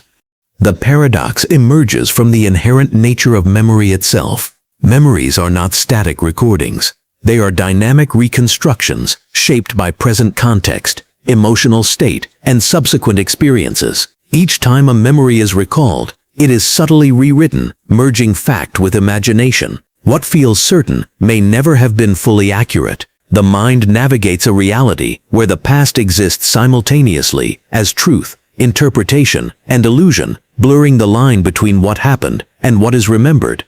Psychology provides vivid examples. Eyewitness testimony, often trusted in courts, is notoriously unreliable. Trauma, suggestion, and repetition can alter memory, creating events that never occurred. The memory paradox arises because consciousness relies on memory for continuity of self. If memory is fallible, then identity itself is contingent, fluid, and vulnerable. Your sense of who you are may rest on reconstructions, each influenced by perception, context, and internal narrative. The self becomes a story, partly imagined, partly real, constantly edited. Emotion magnifies the paradox. Memories are filtered through affective lenses. Joy amplifies some details, grief suppresses others, fear exaggerates danger. This selective reconstruction creates a dual reality, one of experienced fact and one of interpreted recollection. The paradox arises because the mind treats both as real. The reconstructed memory shapes behavior, decision-making, and identity, yet its fidelity to objective events is uncertain. Consciousness thus inhabits a world simultaneously remembered and imagined. Philosophically, the memory paradox challenges notions of truth and continuity. If personal history is reconstructed, then how can one trust perception or knowledge? Memory provides coherence to the self, yet that coherence may be an illusion. Every act of recollection is a negotiation between fact and interpretation, embedding uncertainty within consciousness itself. Identity, morality, and understanding are all influenced by memories whose accuracy cannot be verified. The mind must navigate a reality built on foundations that may shift beneath it. Memory also intersects with time. The past, as remembered, is never fully recoverable. It exists only as a present reconstruction. Yet this reconstructed past shapes anticipation, expectation, and planning. The paradox becomes temporal. The past informs the present and future, yet its reality is uncertain. Consciousness operates under the assumption of continuity, while the very source of continuity, memory, is inherently unstable. The mind must act, decide, and create identity based on uncertain reconstructions. Consider identity itself. Who you are is inseparable from what you remember, your experiences, lessons, relationships, and personal narrative. But if these memories are unreliable, then identity becomes a mutable construct, shaped as much by reinterpretation as by actual events. The memory paradox suggests that the self is both real and illusory, an emergent product of fluctuating recollections. Consciousness exists in a state of perpetual reconstruction, where the past is both guiding and deceptive. The paradox extends to culture and society.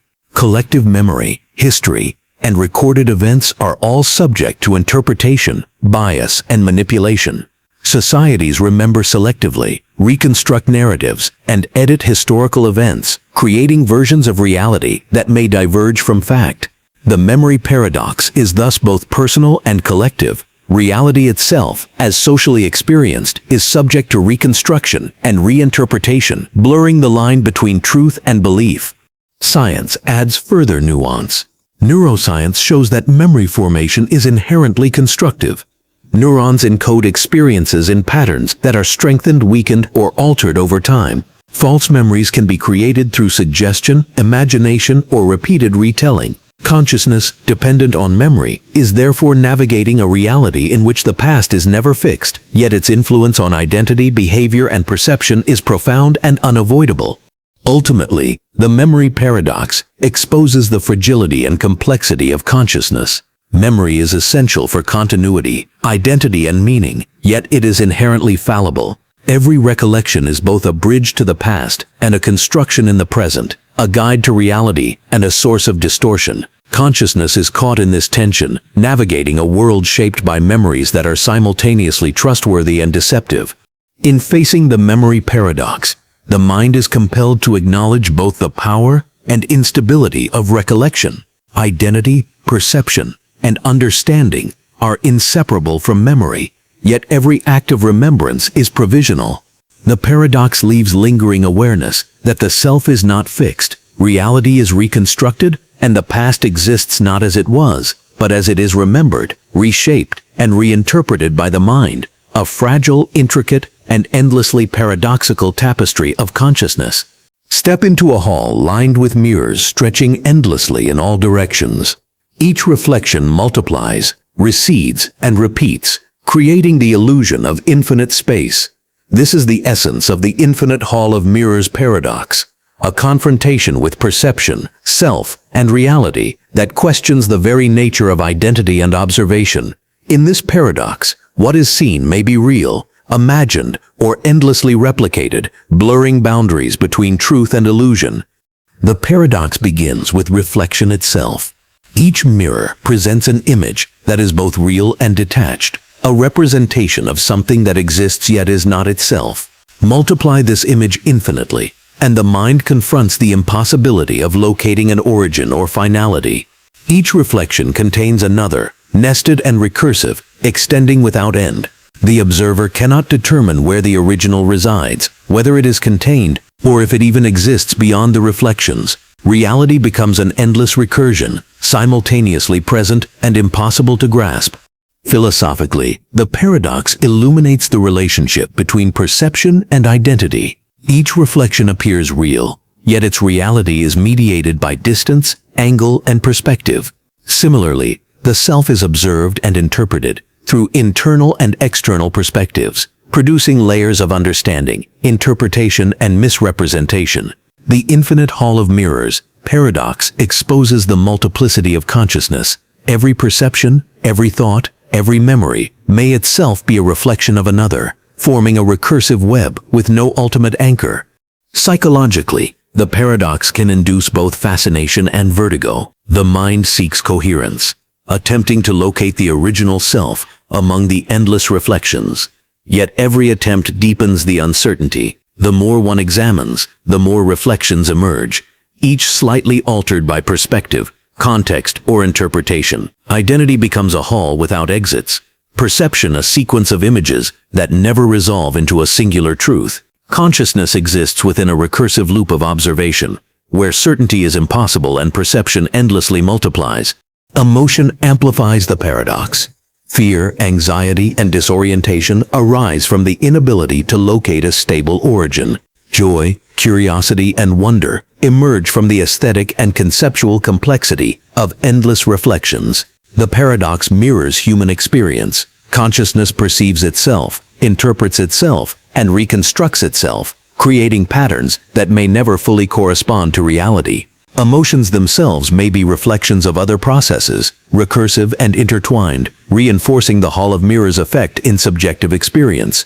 The paradox also resonates with knowledge and understanding. Every observation of reality may be interpreted, reinterpreted, and reflected upon endlessly, producing layers of comprehension and miscomprehension. Each insight is mirrored by questions, each conclusion by further uncertainty. Just as mirrors create infinite reflections of space, consciousness generates infinite reflections of thought, memory, and perception. The infinite Hall of Mirrors paradox reveals the tension between observation and understanding, highlighting the impossibility of finality. Memory and history are caught in the same recursion. Recollections are reflections of past experiences, reconstructed in the present. Interpretations of history are reflections of past events filtered through perspective, bias, and context.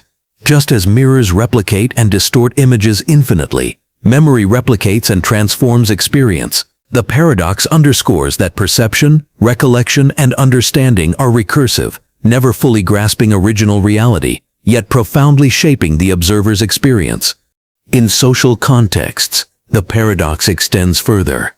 Every individual's perception reflects and refracts the perceptions of others. Communication, influence, and interpretation generate recursive chains of reflection and reinterpretation. Ideas propagate, transform, and return, producing social mirrors that amplify, distort, and reproduce beliefs, values, and identities. The infinite Hall of Mirrors paradox operates both within the mind and in the collective, illustrating the recursive complexity of perception on multiple levels. Even in science and mathematics, the paradox finds parallels. Fractals, recursive algorithms, and nested structures embody infinite self-similarity, reflecting the recursive nature of observation and understanding. The mind itself may be a fractal of consciousness, a structure generating recursive reflections of thought and perception without ultimate resolution. The paradox is thus both metaphorical and structural, embedded in the architecture of awareness and reality itself. Ultimately, the infinite Hall of Mirrors paradox confronts consciousness with the impossibility of locating an absolute origin, foundation, or truth. Every perception, every reflection, every interpretation reproduces itself, creating endless recursion. Identity, understanding, and reality become entwined in a hall without end, a web of mirrors that simultaneously reflects, multiplies, and obscures. The mind can navigate these reflections, engage with them, and even marvel at their complexity, yet the ultimate original may remain forever inaccessible. In facing the infinite hall of mirrors paradox, one experiences both disorientation and revelation. The mind sees itself multiplied endlessly, thoughts reflected upon thoughts, perceptions nested within perceptions. Reality becomes recursive, identity elusive, and understanding provisional. The paradox leaves a lingering awareness that consciousness exists within an endless labyrinth of reflection, where the original may never be found, yet every reflection carries meaning, shaping experience, interpretation, and the perception of existence in profound and paradoxical ways. Imagine a moment so complete in its quiet that the absence of sound feels almost oppressive, yet profoundly revealing. This is the core of the silence paradox, the realization that silence, which seems to be nothing, is in fact a presence, an experience so full it can dominate perception, shape thought, and confront consciousness with its own awareness. Silence is not mere emptiness, it is both void and substance, absence and presence, a paradox that unsettles as much as it illuminates. At first glance, silence seems simple, the absence of noise, interruption, or communication. Yet the paradox emerges because silence is never truly empty.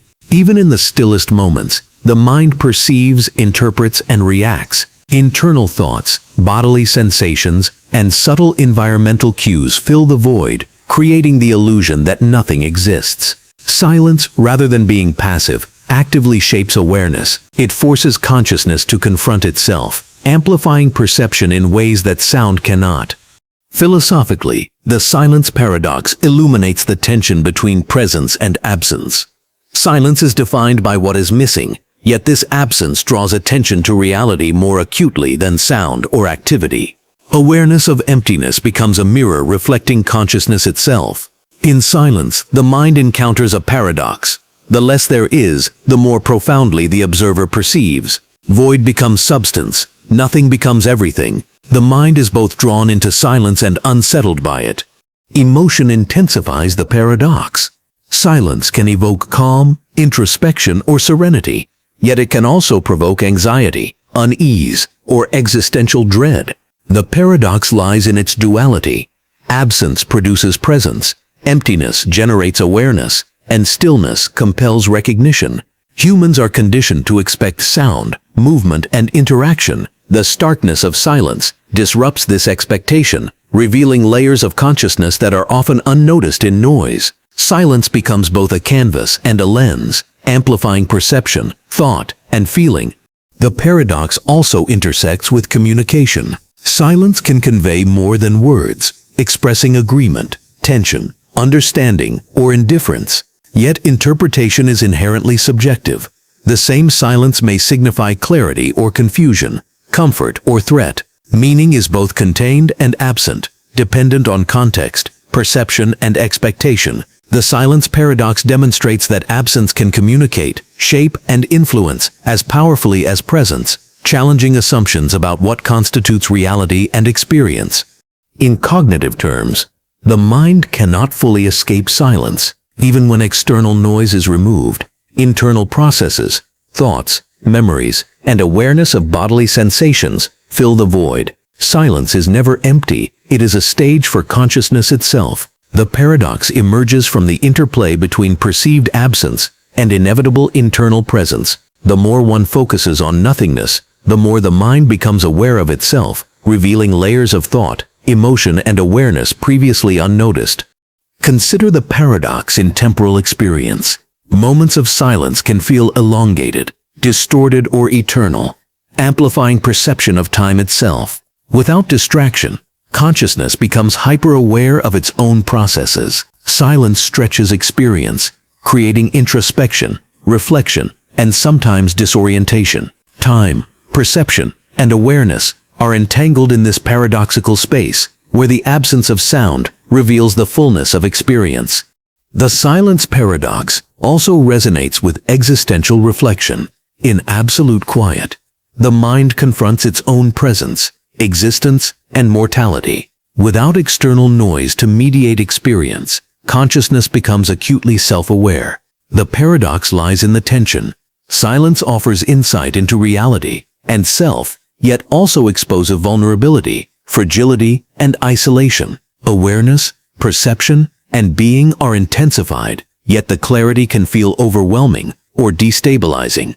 Even in science and philosophy, silence is paradoxical. In quantum physics, vacuum is never empty. It teems with fluctuations and potential. In meditation and consciousness studies, silence is not inactivity, but heightened awareness. Across contexts, the absence of observable phenomena does not imply absence of effect or presence. Silence is active, generative, and paradoxical, an experiential void filled with insight, perception, and reflection.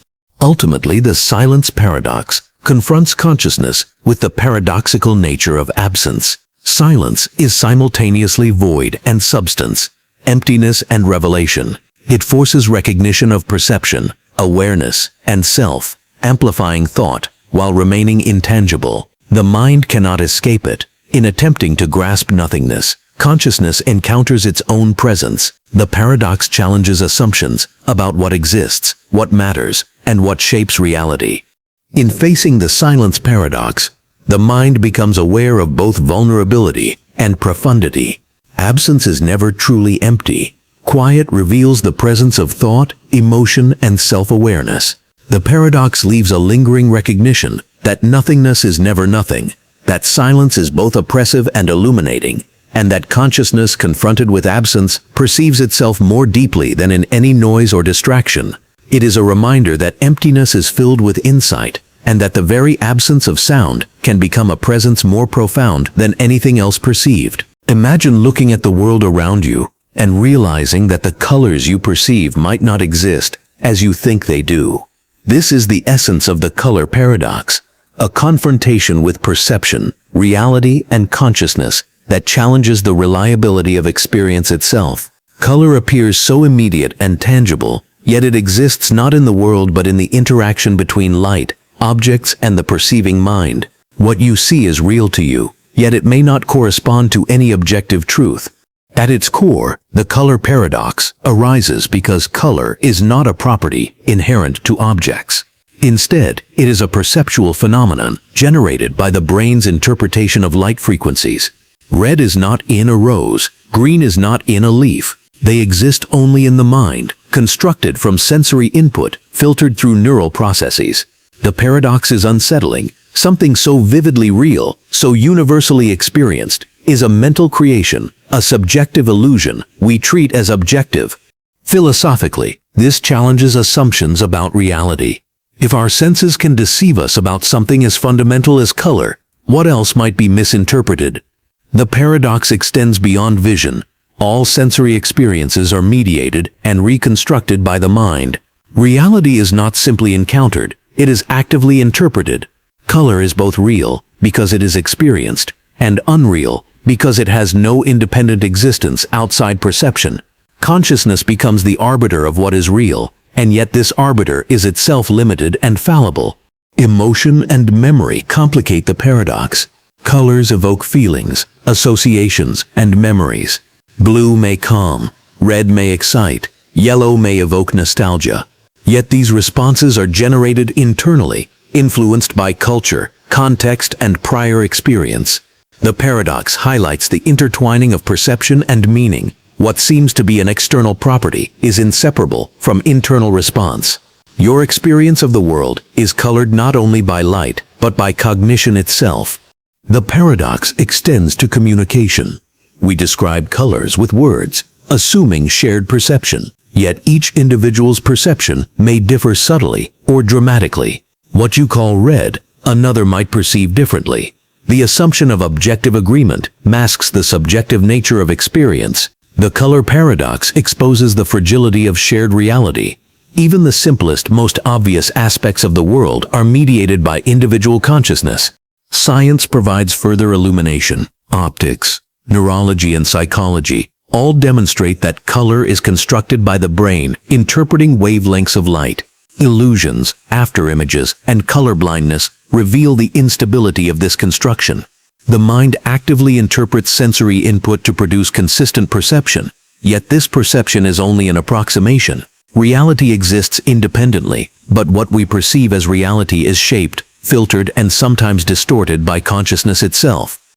The paradox also resonates with identity.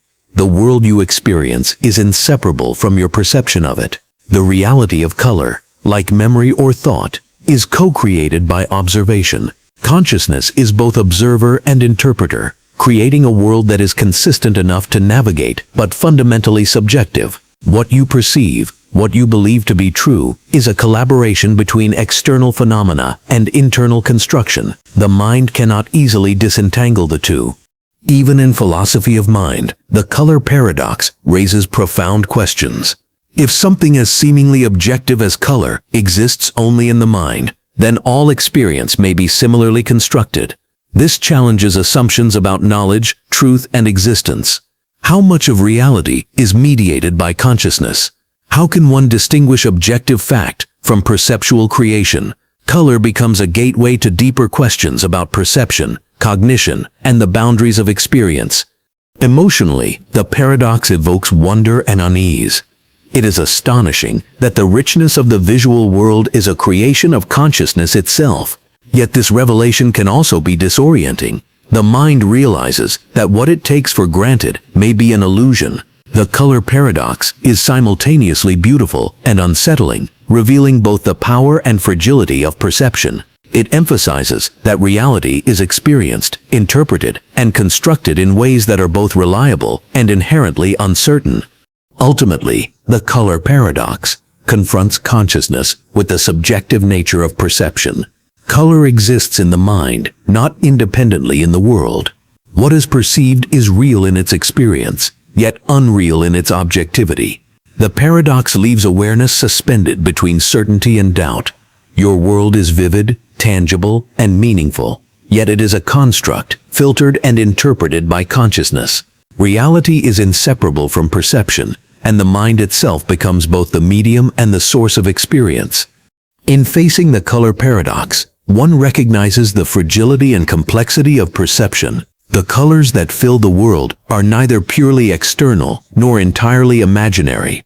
They exist in the interplay between light, object, and mind. Consciousness is both creator and observer, generating the vividness of experience while navigating the uncertainty of reality. The paradox lingers as a reminder: what is seen is real in its impact, yet perception is never purely objective. Color, like consciousness itself, exists in the delicate space between reality and interpretation, a truth both paradoxical and profound. Imagine remembering something that has not yet happened, recalling an event, a choice, or an experience from a future that is still unfolding. This is the essence of the future memory paradox, the mind's confrontation with time, perception, and consciousness in ways that defy linear understanding. Memory, which we associate with the past, becomes entwined with what is yet to come, creating a temporal dissonance that destabilizes our assumptions about reality. The paradox arises from the mind's ability to anticipate, imagine, and simulate experiences. Future possibilities are remembered as vivid projections, often indistinguishable from past memories in subjective experience. A dream may foreshadow events, a hunch may feel like recollection, or planning may evoke emotional responses identical to actual memory. The mind, in processing these anticipations, creates a sense of memory for what has not yet occurred, blurring the distinction between past and future. Philosophically, the paradox challenges our understanding of time. Time is usually perceived as linear. Past leads to present. Present unfolds into future. Yet consciousness does not strictly adhere to this progression. Memory and anticipation intermingle, creating a temporal elasticity where events can be experienced before they occur. The future memory paradox exposes the instability of linear time in subjective perception and highlights the mind's active role in constructing temporal reality. Emotion intensifies the paradox. Anticipation, anxiety, hope, and dread are all experienced as if they were memories of future events. The mind reacts emotionally to what does not yet exist, assigning significance and meaning to potential experiences. These future memories guide decisions, shape behavior, and influence identity, just as memories of the past do. Consciousness navigates a world where the past, present, and future are intertwined, each influencing the other in ways that challenge conventional understanding. The paradox also intersects with decision-making. If the mind can remember the future, then choices may be influenced by imagined outcomes as if they were facts. Planning, foresight, and prediction are forms of future memory, yet their certainty is illusory. The paradox reveals that consciousness constructs reality from both experienced events and projected possibilities, and that the boundary between memory and imagination is fragile, permeable, and recursive. Memory itself becomes a conceptual tool rather than a passive record. The mind does not merely recall. It projects, simulates, and anticipates. Future memories may influence present decisions, creating self-fulfilling prophecies or preemptive actions. Consciousness, in this sense, is both observer and creator, perceiving events that have not yet occurred, and shaping reality in anticipation. The paradox reveals the mind's active role in constructing the temporal fabric of experience. The paradox is mirrored in neuroscience and psychology. Studies of prospective memory, imagination, and predictive processing show that the brain often activates the same neural pathways for remembering past events and simulating future ones. Emotionally charged anticipation can feel indistinguishable from recollection, and the mind often integrates imagined scenarios into the narrative of personal experience. The future memory paradox is not purely abstract. It is embedded in the neural architecture of consciousness itself. Philosophical and literary explorations of the paradox often consider fate, free will, and determinism. If the future can be remembered, is it fixed or flexible? Does consciousness perceive inevitability or merely simulate probability? The paradox destabilizes assumptions about choice and causality, suggesting that memory, perception, and action are entangled across temporal dimensions. The mind inhabits a fluid temporal space, where anticipation is as real as recollection, and potentiality carries the weight of existence.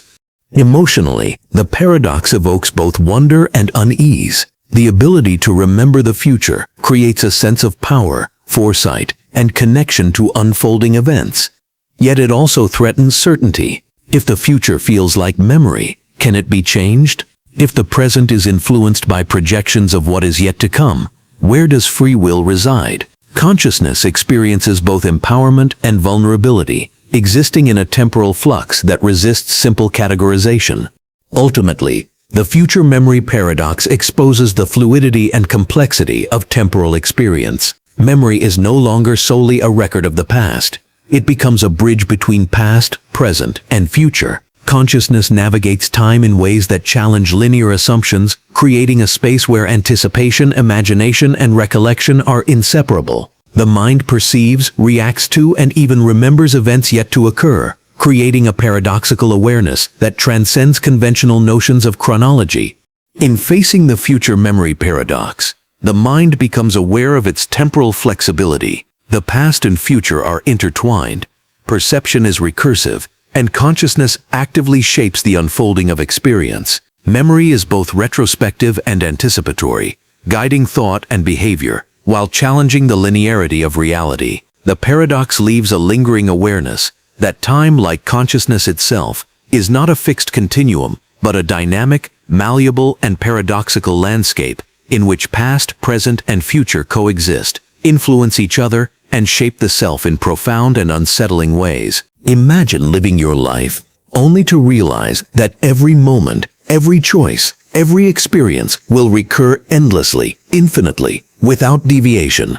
This is the essence of the eternal return paradox, a confrontation with time, consciousness, and existence that challenges the concepts of uniqueness, meaning, and free will. The paradox forces the mind to consider whether life is a singular journey or a cyclical loop, endlessly repeating without escape or variation.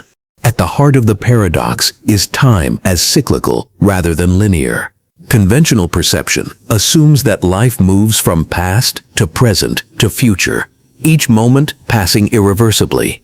Eternal return destabilizes this assumption, suggesting that every event might recur, creating an infinite cycle where history, personal experience, and existence are trapped in repetition. Consciousness, in imagining or perceiving this recurrence, confronts the futility and profundity of experience simultaneously. Philosophically, the paradox raises profound questions about meaning and choice. If every action will inevitably repeat, does morality, effort, or decision-making retain significance?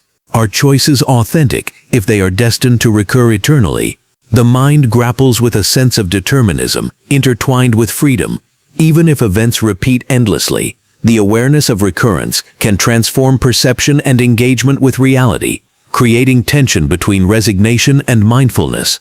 Emotion intensifies the paradox. The thought of eternal repetition can provoke despair, anxiety, or existential dread, yet it can also inspire fascination, awe, or clarity. Each moment, infinitely repeated, gains weight and significance precisely because it recurs. The paradox amplifies consciousness. Life is simultaneously trivial and monumental, fleeting and eternal. The mind experiences both the burden and the grandeur of infinite recurrence, highlighting the tension between inevitability and perception. The paradox intersects with identity and self. If the self recurs endlessly, it may seem simultaneously immortal and powerless. Personality, memory, and individuality are constrained within cyclical repetition, yet consciousness persists. Awareness of recurrence can alter perception of identity. Actions, intentions, and emotions gain resonance, shaped by the knowledge of eternal repetition. The self becomes both participant and observer, aware of its own infinite replays. Consider the ethical dimension. In a world of eternal return, choices acquire profound significance because every act recurs indefinitely. Actions may be trivial in isolation, yet infinitely consequential in repetition. Consciousness is challenged to reconcile responsibility with inevitability. If everything will recur, should one act differently, or is engagement itself sufficient? The paradox destabilizes conventional morality while underscoring the gravity of each moment and decision. The paradox is reflected in literature and philosophy. Nietzsche famously proposed eternal recurrence as a thought experiment, asking whether one could embrace life fully if destined to repeat every moment endlessly. The challenge is not merely to endure recurrence, but to affirm it, to find meaning and value within repetition. The paradox forces the mind to confront acceptance, affirmation, and the interplay between agency and determinism. Even in physics and cosmology, echoes of the paradox appear. Cyclical models of the universe suggest that expansion and contraction could repeat endlessly, recreating conditions similar to prior existence. Time may be less linear than perception suggests, and recurrence could be embedded in the fabric of reality itself. Consciousness, in contemplating such cosmological cycles, mirrors these infinite patterns, encountering a paradoxical reflection of existence within itself. Emotionally and psychologically, the paradox resonates with both awe and unease. Awareness of infinite recurrence magnifies the significance of each experience, yet also imposes the weight of inevitability. Joy and sorrow, success and failure, love and loss, all are amplified through recurrence, creating a consciousness simultaneously enriched and burdened. The paradox illuminates the duality of life, fleeting yet eternal, trivial yet profound, contingent yet necessary. Ultimately, the eternal return paradox confronts consciousness with the cyclical nature of existence and the infinite recurrence of experience. Time, identity, choice, and meaning are all reframed within an endless loop. Life is at once repetitive and singular, constrained and liberated, trivial and monumental. The paradox forces awareness of the interplay between inevitability and perception, highlighting the tension between acceptance, engagement, and consciousness itself. In facing the eternal return paradox, the mind is challenged to navigate repetition without despair, to affirm existence despite inevitability, and to recognize significance in moments destined to recur endlessly. The paradox leaves a lingering awareness that life may be infinite in its repetition, yet consciousness imbues it with meaning, perception, and reflection. Existence is both cyclical and profound, a continuous return that simultaneously confines and elevates the observer, revealing the paradoxical depth of time, self, and awareness. Consider a thought that refuses to leave your mind, a thought that persists, grows, and defies your attempts to dismiss it. This is the essence of the thought paradox, the confrontation with consciousness and cognition, in which the very act of thinking creates loops, contradictions, and inescapable cycles. The mind becomes both the generator and prisoner of its own reflections, revealing the fragile boundary between control and surrender, awareness and obsession. The paradox arises because thoughts are simultaneously voluntary and autonomous. You may attempt to suppress a thought, only to find it amplified by the effort itself. The more attention is paid, the more persistent the thought becomes. This recursive nature highlights a tension in consciousness. Mental processes are not fully under voluntary control, yet they define perception, emotion, and decision-making. The mind is caught in a loop of self-reinforcement, where attention sustains the very phenomenon it seeks to eliminate. Philosophically, the thought paradox challenges assumptions about free will, control, and self-governance. If the mind cannot fully dictate its own processes, then consciousness is both active and reactive, creator and observer, subject and object. Thoughts exist as autonomous entities within the landscape of awareness, shaping identity and experience, while resisting direction. The paradox destabilizes the notion of a fully coherent, self-determining mind, revealing consciousness as a site of tension, recursion, and uncertainty. Emotion deepens the paradox. Anxiety, guilt, obsession, or longing can intensify persistent thoughts, making them appear omnipresent and uncontrollable. Conversely, fascination, curiosity, or creativity can emerge from the same persistence, giving the mind access to insight and imagination. The thought paradox reveals consciousness as both vulnerable and fertile. The inescapable thought frustrates, destabilizes, and yet illuminates, offering pathways to deeper reflection and understanding. The paradox is recursive in nature. Thoughts about thoughts generate layers of metacognition, producing infinite loops of reflection. You think about a thought, notice its presence, attempt to control it, and in doing so, create new mental activity that feeds back into the original loop. The mind becomes a hall of mirrors, where each reflection contains another reflection, and certainty about control or origin is impossible. Consciousness experiences both creation and entrapment simultaneously. Memory interacts with the paradox. Thoughts often draw upon recollection, anticipation, or imagined scenarios. Persistent thoughts may recycle fragments of the past, reshape expectations of the future, and recombine elements of experience in recursive patterns. This interaction complicates perception. The thought is neither purely present nor fully tied to external reality, yet it carries the emotional and cognitive weight of real experience. The paradox demonstrates how cognition blurs boundaries between reality, memory, and imagination. The thought paradox also engages with identity. Persistent or recursive thoughts shape self-perception, behavior, and emotional patterns. Obsessive thoughts may dominate personality, defining action and reaction in ways that feel both internal and external. Consciousness becomes a feedback loop in which thought creates the self, and the self sustains the thought. Identity, like the thought itself, is recursive, unstable, and simultaneously empowering and confining.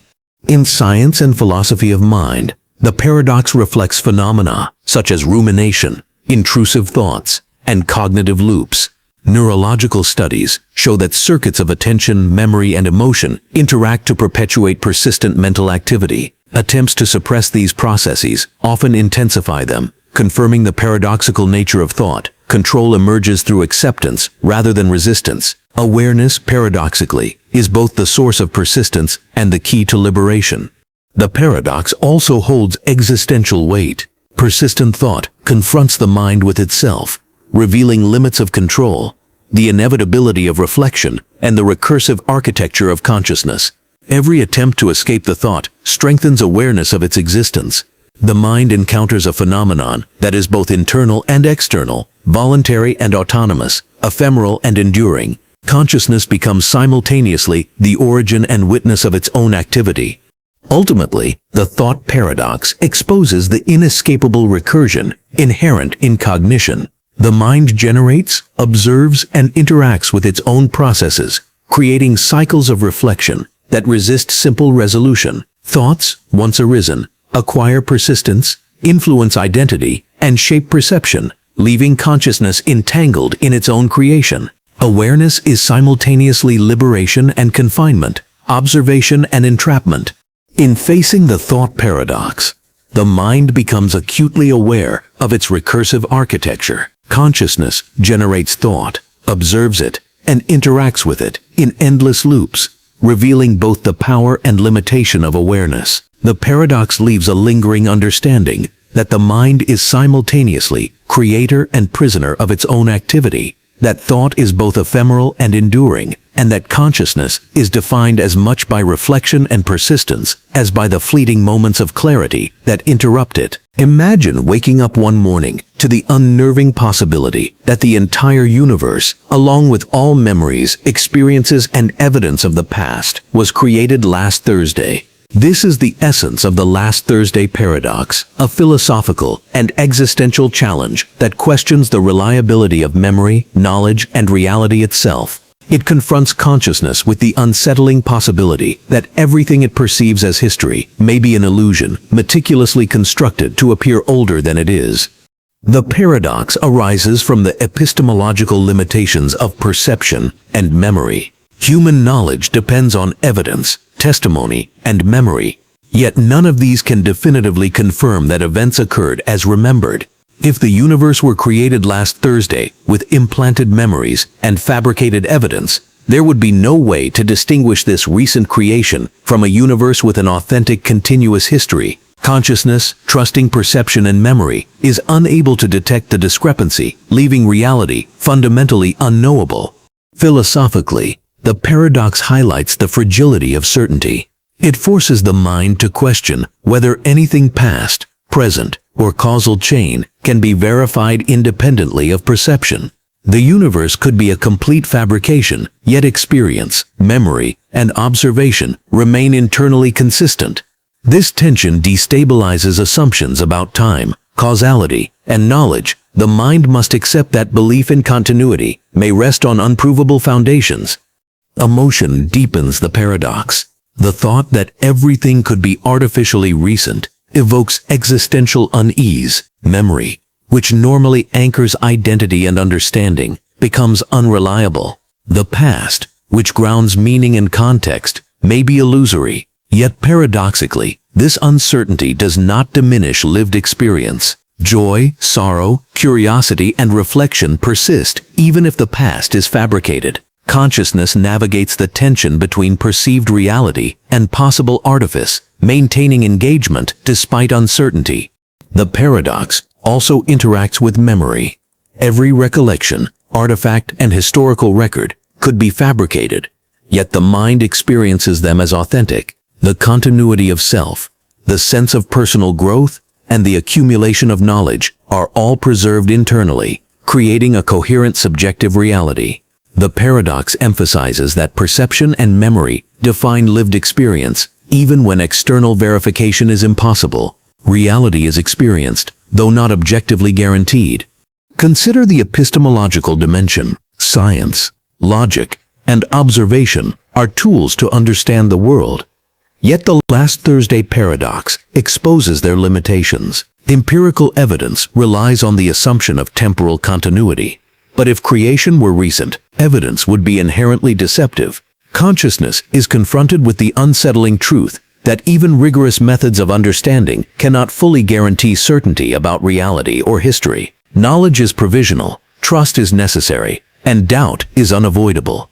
The paradox also has ethical and existential implications. If the past is unknowable or potentially fabricated, questions of responsibility, consequence, and moral causality become uncertain. Actions may appear to follow from history, yet their context could be illusory. Consciousness must navigate moral and existential frameworks without absolute certainty, creating a heightened awareness of contingency and limitation. The paradox emphasizes the tension between perception, belief, and action. Emotionally and psychologically, the paradox evokes both fascination and discomfort. Curiosity about the possibility of recent creation stimulates reflection on reality, time, and consciousness. Anxiety arises from the realization that certainty about the past is impossible. Yet the paradox also encourages a focus on present experience. If the past is unknowable, the present moment becomes the anchor of engagement. Consciousness shifts from seeking verification of history to navigating immediate awareness. The Last Thursday Paradox also intersects with metaphysics. It questions the nature of reality, the limits of perception, and the role of consciousness in defining experience.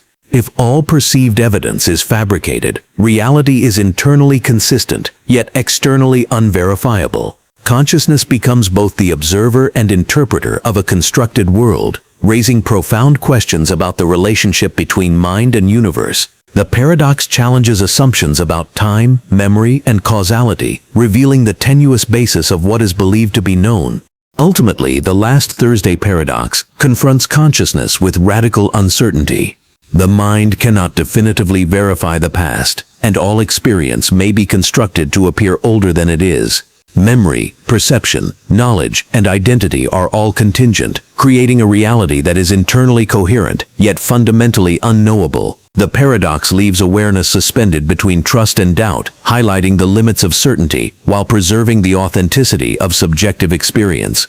In facing the Last Thursday Paradox, consciousness is challenged to navigate reality without full assurance. The past may be fabricated, yet experience persists. Memory may be artificial, yet identity continues. Knowledge may be provisional, yet perception shapes understanding. The paradox leaves a lingering awareness that reality, history, and self are entwined in uncertainty, and that consciousness must reconcile lived experience with the possibility that the foundations of knowledge itself are unknowable. Even in radical doubt, life continues, rich with experience, reflection, and the haunting presence of the unknown. Imagine the concept of absolute nothingness. Not just absence, but a total void, devoid of existence, consciousness, or potential. Now consider that you, as a conscious being, are contemplating this nothingness. This is the essence of the Nothingness Paradox, the confrontation with the impossible idea of non-existence, while simultaneously existing to question it. Consciousness cannot fully conceive of true nothingness, yet it is compelled to explore the void, revealing a profound and unsettling tension at the heart of awareness.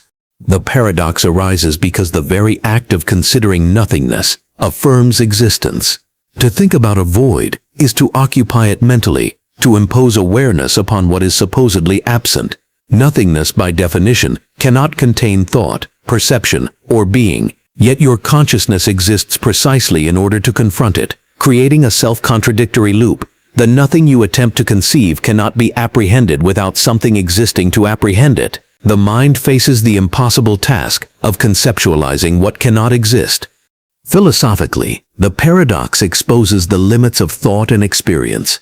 If nothingness is absolute, it is beyond perception, beyond understanding, beyond being, yet the mind attempts to reach it, to name it, to frame it, even though these acts contradict the very notion of nothing. The paradox highlights the tension between awareness and absence.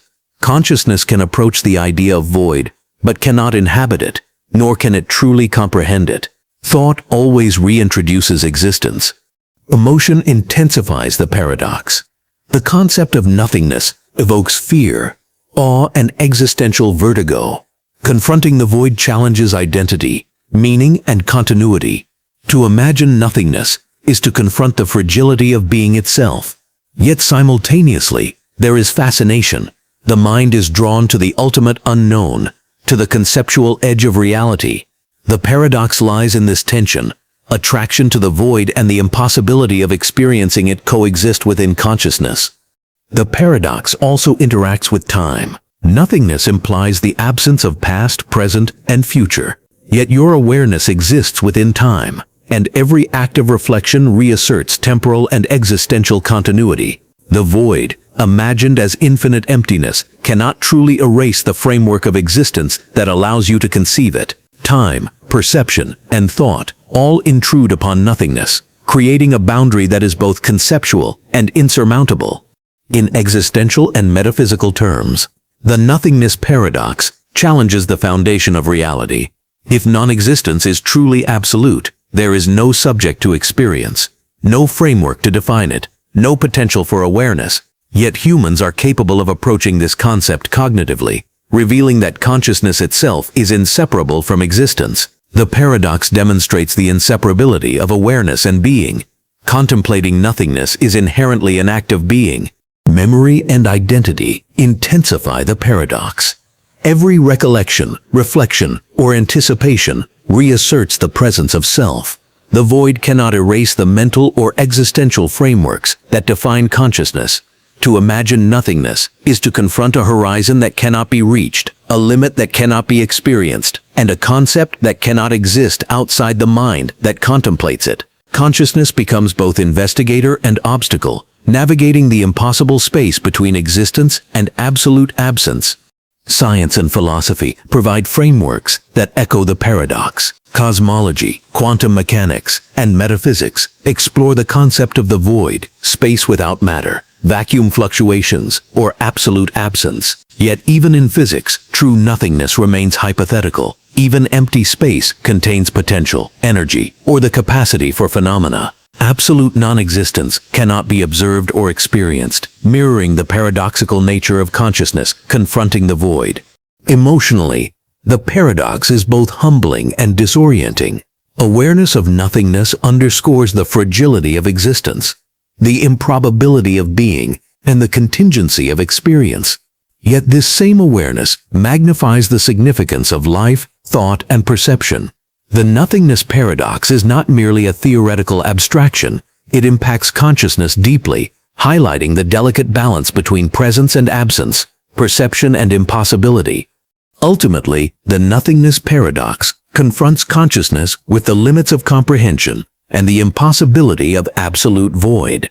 The mind exists in order to contemplate absence, yet in doing so, it negates nothingness by imposing awareness. Thought, perception, time, and identity all prevent full realization of the void. The paradox leaves a lingering awareness. Nothingness cannot exist for a thinking mind, yet consciousness is compelled to approach it, navigating the tension between impossible emptiness and undeniable presence. In facing the nothingness paradox, the mind becomes aware of the profound interplay between absence and existence. True void cannot be experienced, yet thought demands it be imagined. Consciousness, by existing, invalidates the very concept it seeks to comprehend, creating a paradox that is at once unsettling and enlightening. Awareness, reflection, and perception persist, revealing that even in contemplating absolute nothingness, the mind cannot escape the undeniable reality of its own being. The void cannot exist where consciousness exists, and yet it calls, endlessly, to the mind that is simultaneously incapable of and compelled to conceive it. Imagine experiencing the vivid colors, textures, sounds, and sensations of the world, only to slowly realize that these experiences are fading, not physically, but in the depth and intensity of perception. This is the essence of the fading Qualia paradox, a confrontation with consciousness, perception, and subjective experience in which the qualities of awareness itself, what philosophers call qualia, diminish, alter, or become inaccessible, even as the world continues unchanged.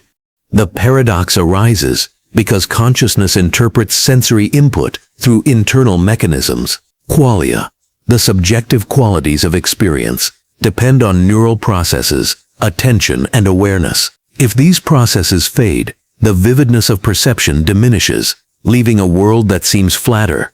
Consciousness begins to confront the gap between external reality and internal experience. Philosophically, the fading Qualia paradox questions the nature of experience. If the qualities of perception can fade, can reality itself be said to exist independently of consciousness? What is real, the world as it exists objectively, or the world as it is experienced? The paradox highlights the inseparability of mind and perception. Even if external phenomena remain constant, the erosion of subjective experience alters reality itself, revealing the fragility of awareness. Emotion intensifies the paradox. The fading of qualia can provoke unease, melancholy, or existential disorientation. Colors appear less vibrant, music less resonant, touch less immediate. Yet the paradox also evokes awe. It exposes the delicate architecture of consciousness, revealing that perception is not a passive reception of reality, but an active construction that can diminish or transform over time. Awareness becomes a fragile lens, mediating the richness of existence. The paradox interacts with memory and identity. Memories are imbued with qualitative richness, vivid colors, emotional resonance, and sensory detail. As qualia fade, even recollections may lose depth, leaving experience flatter and more abstract. Identity, which relies on continuity of perception and experience, confronts the possibility of gradual erosion. The mind begins to question what remains of lived experience when the vividness of perception fades, and how consciousness constructs selfhood from ever-changing qualitative input. Consider attention and cognition. Fading qualia often arise from diminished focus, altered mental states, or neurological change. The mind must actively engage with perception to maintain the intensity of experience. When attention wanes or cognitive processes shift, the vividness of experience diminishes. The paradox reveals that perception is not merely a mirror of reality, but a dynamic process requiring active participation. Consciousness is both the creator and the mediator of experience. Even in philosophy of mind and cognitive science, the paradox resonates. Discussions of inverted spectra, sensory adaptation, or neural degeneration all touch on the idea that qualia are mutable and dependent on internal processes. Reality may be constant, yet experience is not. The fading qualia paradox demonstrates that consciousness is both a window to the world and a fragile filter, shaping perception in ways that may diminish, distort, or transform the richness of experience. Emotionally and psychologically, the paradox evokes both vulnerability and insight. The fading of qualia underscores the impermanence of subjective experience, yet it also highlights the power of consciousness to interpret, reconstruct, and find meaning. Even as the vividness of perception diminishes, awareness continues, revealing the adaptability and resilience of mind. The paradox illuminates the delicate balance between perception, cognition, and experience. Ultimately, the fading qualia paradox confronts consciousness with the mutability of perception. The richness of sensory experience is not guaranteed. It depends on the dynamic interplay of attention, cognition, and awareness. Reality may persist externally, yet the internal experience of it can fade, altering the very essence of existence. The paradox leaves a lingering recognition. Perception is fragile, consciousness is active, and the qualities that make experience vivid are both essential and ephemeral. In facing the fading qualia paradox, the mind becomes aware of its own mediation of reality. The world exists, but experience is contingent, fluctuating, and dependent on consciousness itself. Awareness, attention, and perception are active forces shaping the vibrancy of existence. The paradox reminds the observer that qualia, the very colors, textures, and sensations that define experience, are not immutable. Consciousness must engage, maintain, and inhabit the richness of perception, even while recognizing that fading is inevitable, subtle, and paradoxically revealing. Imagine existing in a world where every connection, every interaction, every shared experience is stripped away. Yet in this absolute isolation, consciousness persists, aware of itself, aware of absence, and aware of the very impossibility of escape. This is the essence of the isolation paradox, the recognition that the self, while intimately tied to others and the environment, can exist entirely alone, producing awareness that is both profound and unbearably heavy. The paradox arises because consciousness is inherently relational, yet capable of existing in solitude. Thoughts, emotions, and perceptions typically arise in response to a world populated by other minds, social cues, and shared reality. Remove all of these, and consciousness confronts itself directly, unmediated, and unreflected by external influences. The mind becomes simultaneously the observer and the observed, the sole anchor in a reality that feels both boundless and constricted. Philosophically, the isolation paradox challenges the notion of selfhood. Identity is often understood in relation to others. Roles, relationships, and shared meaning define experience. Yet in absolute isolation, consciousness persists, highlighting the self as both dependent and autonomous. Awareness exists without context, morality operates without social grounding, and perception is sustained without external validation. The paradox forces recognition that existence is both independent and relational, self-contained, yet fundamentally connected through potential experience. Cognition and reflection are amplified in isolation. Without distraction or external feedback, thought loops, self-analysis, and contemplation intensify.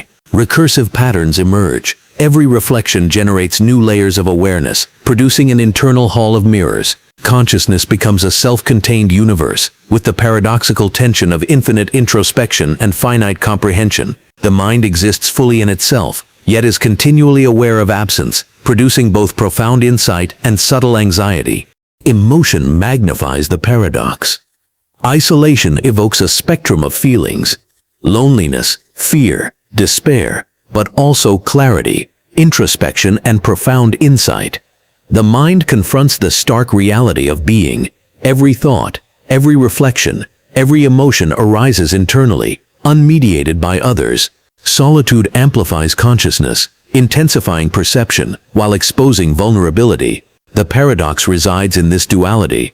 Isolation is simultaneously oppressive and illuminating, a crucible in which the self is both refined and challenged. The paradox also intersects with time and memory. In isolation, experiences have no external continuity, no shared history, and no external reinforcement. Memory becomes the sole architect of temporal understanding, yet memory itself is fallible. Consciousness must navigate existence with only internal cues, producing an awareness of temporal passage that is both self-referential and provisional. Isolation exposes the mind's reliance on social and environmental context while simultaneously revealing its capacity to sustain itself independently. The isolation paradox also challenges meaning. In a world devoid of other consciousness, concepts of purpose, morality, and value are destabilized. Existence persists, yet its significance is no longer socially mediated. Consciousness must confront its own creations, generating meaning internally, while recognizing the absence of shared validation. The paradox reveals that significance is both subjective and relational, and that even in total solitude, the mind seeks connection, structure, and comprehension. Emotionally, the paradox evokes both wonder and discomfort. Awareness of self in isolation magnifies perception, amplifies thought, and heightens experience. Yet the absence of relational context imposes a weight. Every sensation, memory, and reflection exists solely within the confines of solitary consciousness. The mind becomes both observer and observed, both creator and audience, existing in a loop of introspection that mirrors and magnifies its own activity. Even in neuroscience and philosophy, isolation is both practical and conceptual. Extended isolation experiments show that consciousness adapts, yet emotional and cognitive strain intensifies. Philosophically, isolation serves as a lens to understand the self, revealing the interplay between relational dependence and autonomous awareness. The paradox illustrates that consciousness is resilient, capable of independent existence, yet intrinsically aware of relational absence, producing tension, reflection, and insight simultaneously. In facing the isolation paradox, consciousness recognizes its own resilience and fragility. The self exists fully, yet every thought, emotion, and perception is unanchored from external validation. Awareness becomes both creator and audience, experiencing life wholly within itself. The paradox lingers as a profound reflection on the nature of self, the interplay of connection and solitude, and the enduring presence of consciousness even in the most absolute and unyielding isolation. Ultimately, the isolation paradox confronts consciousness with the duality of being alone, yet aware, autonomous, yet relationally defined. The self persists in solitude, but every moment is imbued with awareness of absence, relational void, and unshared existence. Consciousness becomes a self-contained universe, capable of sustaining perception, reflection, and identity, yet acutely aware of its solitary context. The paradox leaves a lingering awareness that existence is both independent and connected, that awareness thrives even in absence, and that the mind, while capable of enduring isolation, experiences the weight of unshared reality with profound depth and resonance. As we reach the end of this exploration of impossible paradoxes, the mind is left suspended between comprehension and uncertainty, clarity and doubt. Each paradox, from the subtle persistence of thought to the existential weight of isolation, has revealed the fragile architecture of consciousness and the limits of perception. They compel recognition that reality is not a fixed construct, but a dynamic interplay between awareness, experience, and interpretation. What we take for granted as truth, memory, or existence is continually reframed by the mind's capacity to observe, reflect, and imagine. These paradoxes share a common thread. They expose the tension between what is perceived and what exists independently, between the self and the world, between the finite and the infinite. Silence, color, future memory, eternal return, fading qualia, isolation, each illuminates the mind's intricate relationship with reality. They confront consciousness with questions it cannot fully answer, revealing the paradoxical nature of existence, that to know is both possible and impossible, that perception creates reality even while it may distort it, and that awareness itself is both liberating and confining. Emotion and cognition intertwine in these experiences. Awe, fear, curiosity, and reflection rise as the mind navigates landscapes where certainty dissolves. The paradoxes encourage introspection, forcing confrontation with identity, temporality, morality, and existence itself. They demonstrate that reality is never purely external. It is inseparable from the consciousness that interprets it. The boundaries between perception and objectivity blur, leaving an awareness that is profound, unsettling, and transformative. Yet within this tension lies insight. The impossibility of fully resolving these paradoxes mirrors the human condition. Awareness is always partial, understanding always provisional, and existence always fragile. The mind is both the observer and the creator of its universe, navigating patterns, loops, and contradictions that define experience. Reality is simultaneously known and unknown, experienced and elusive, revealing that the journey of consciousness is itself a paradox, a living interplay of observation, reflection, and wonder. In the end, these 25 impossible paradoxes leave the mind with more questions than answers, and that is their ultimate power. They remind us that certainty is a delicate illusion, that perception shapes reality, and that consciousness is both a prism and a mirror, refracting the world while reflecting upon itself. To engage with these paradoxes is to confront the depth of existence, the fragility of knowing, and the extraordinary complexity of the mind. In their unfolding, we glimpse the infinite, the mysterious, and the paradoxical nature of being itself.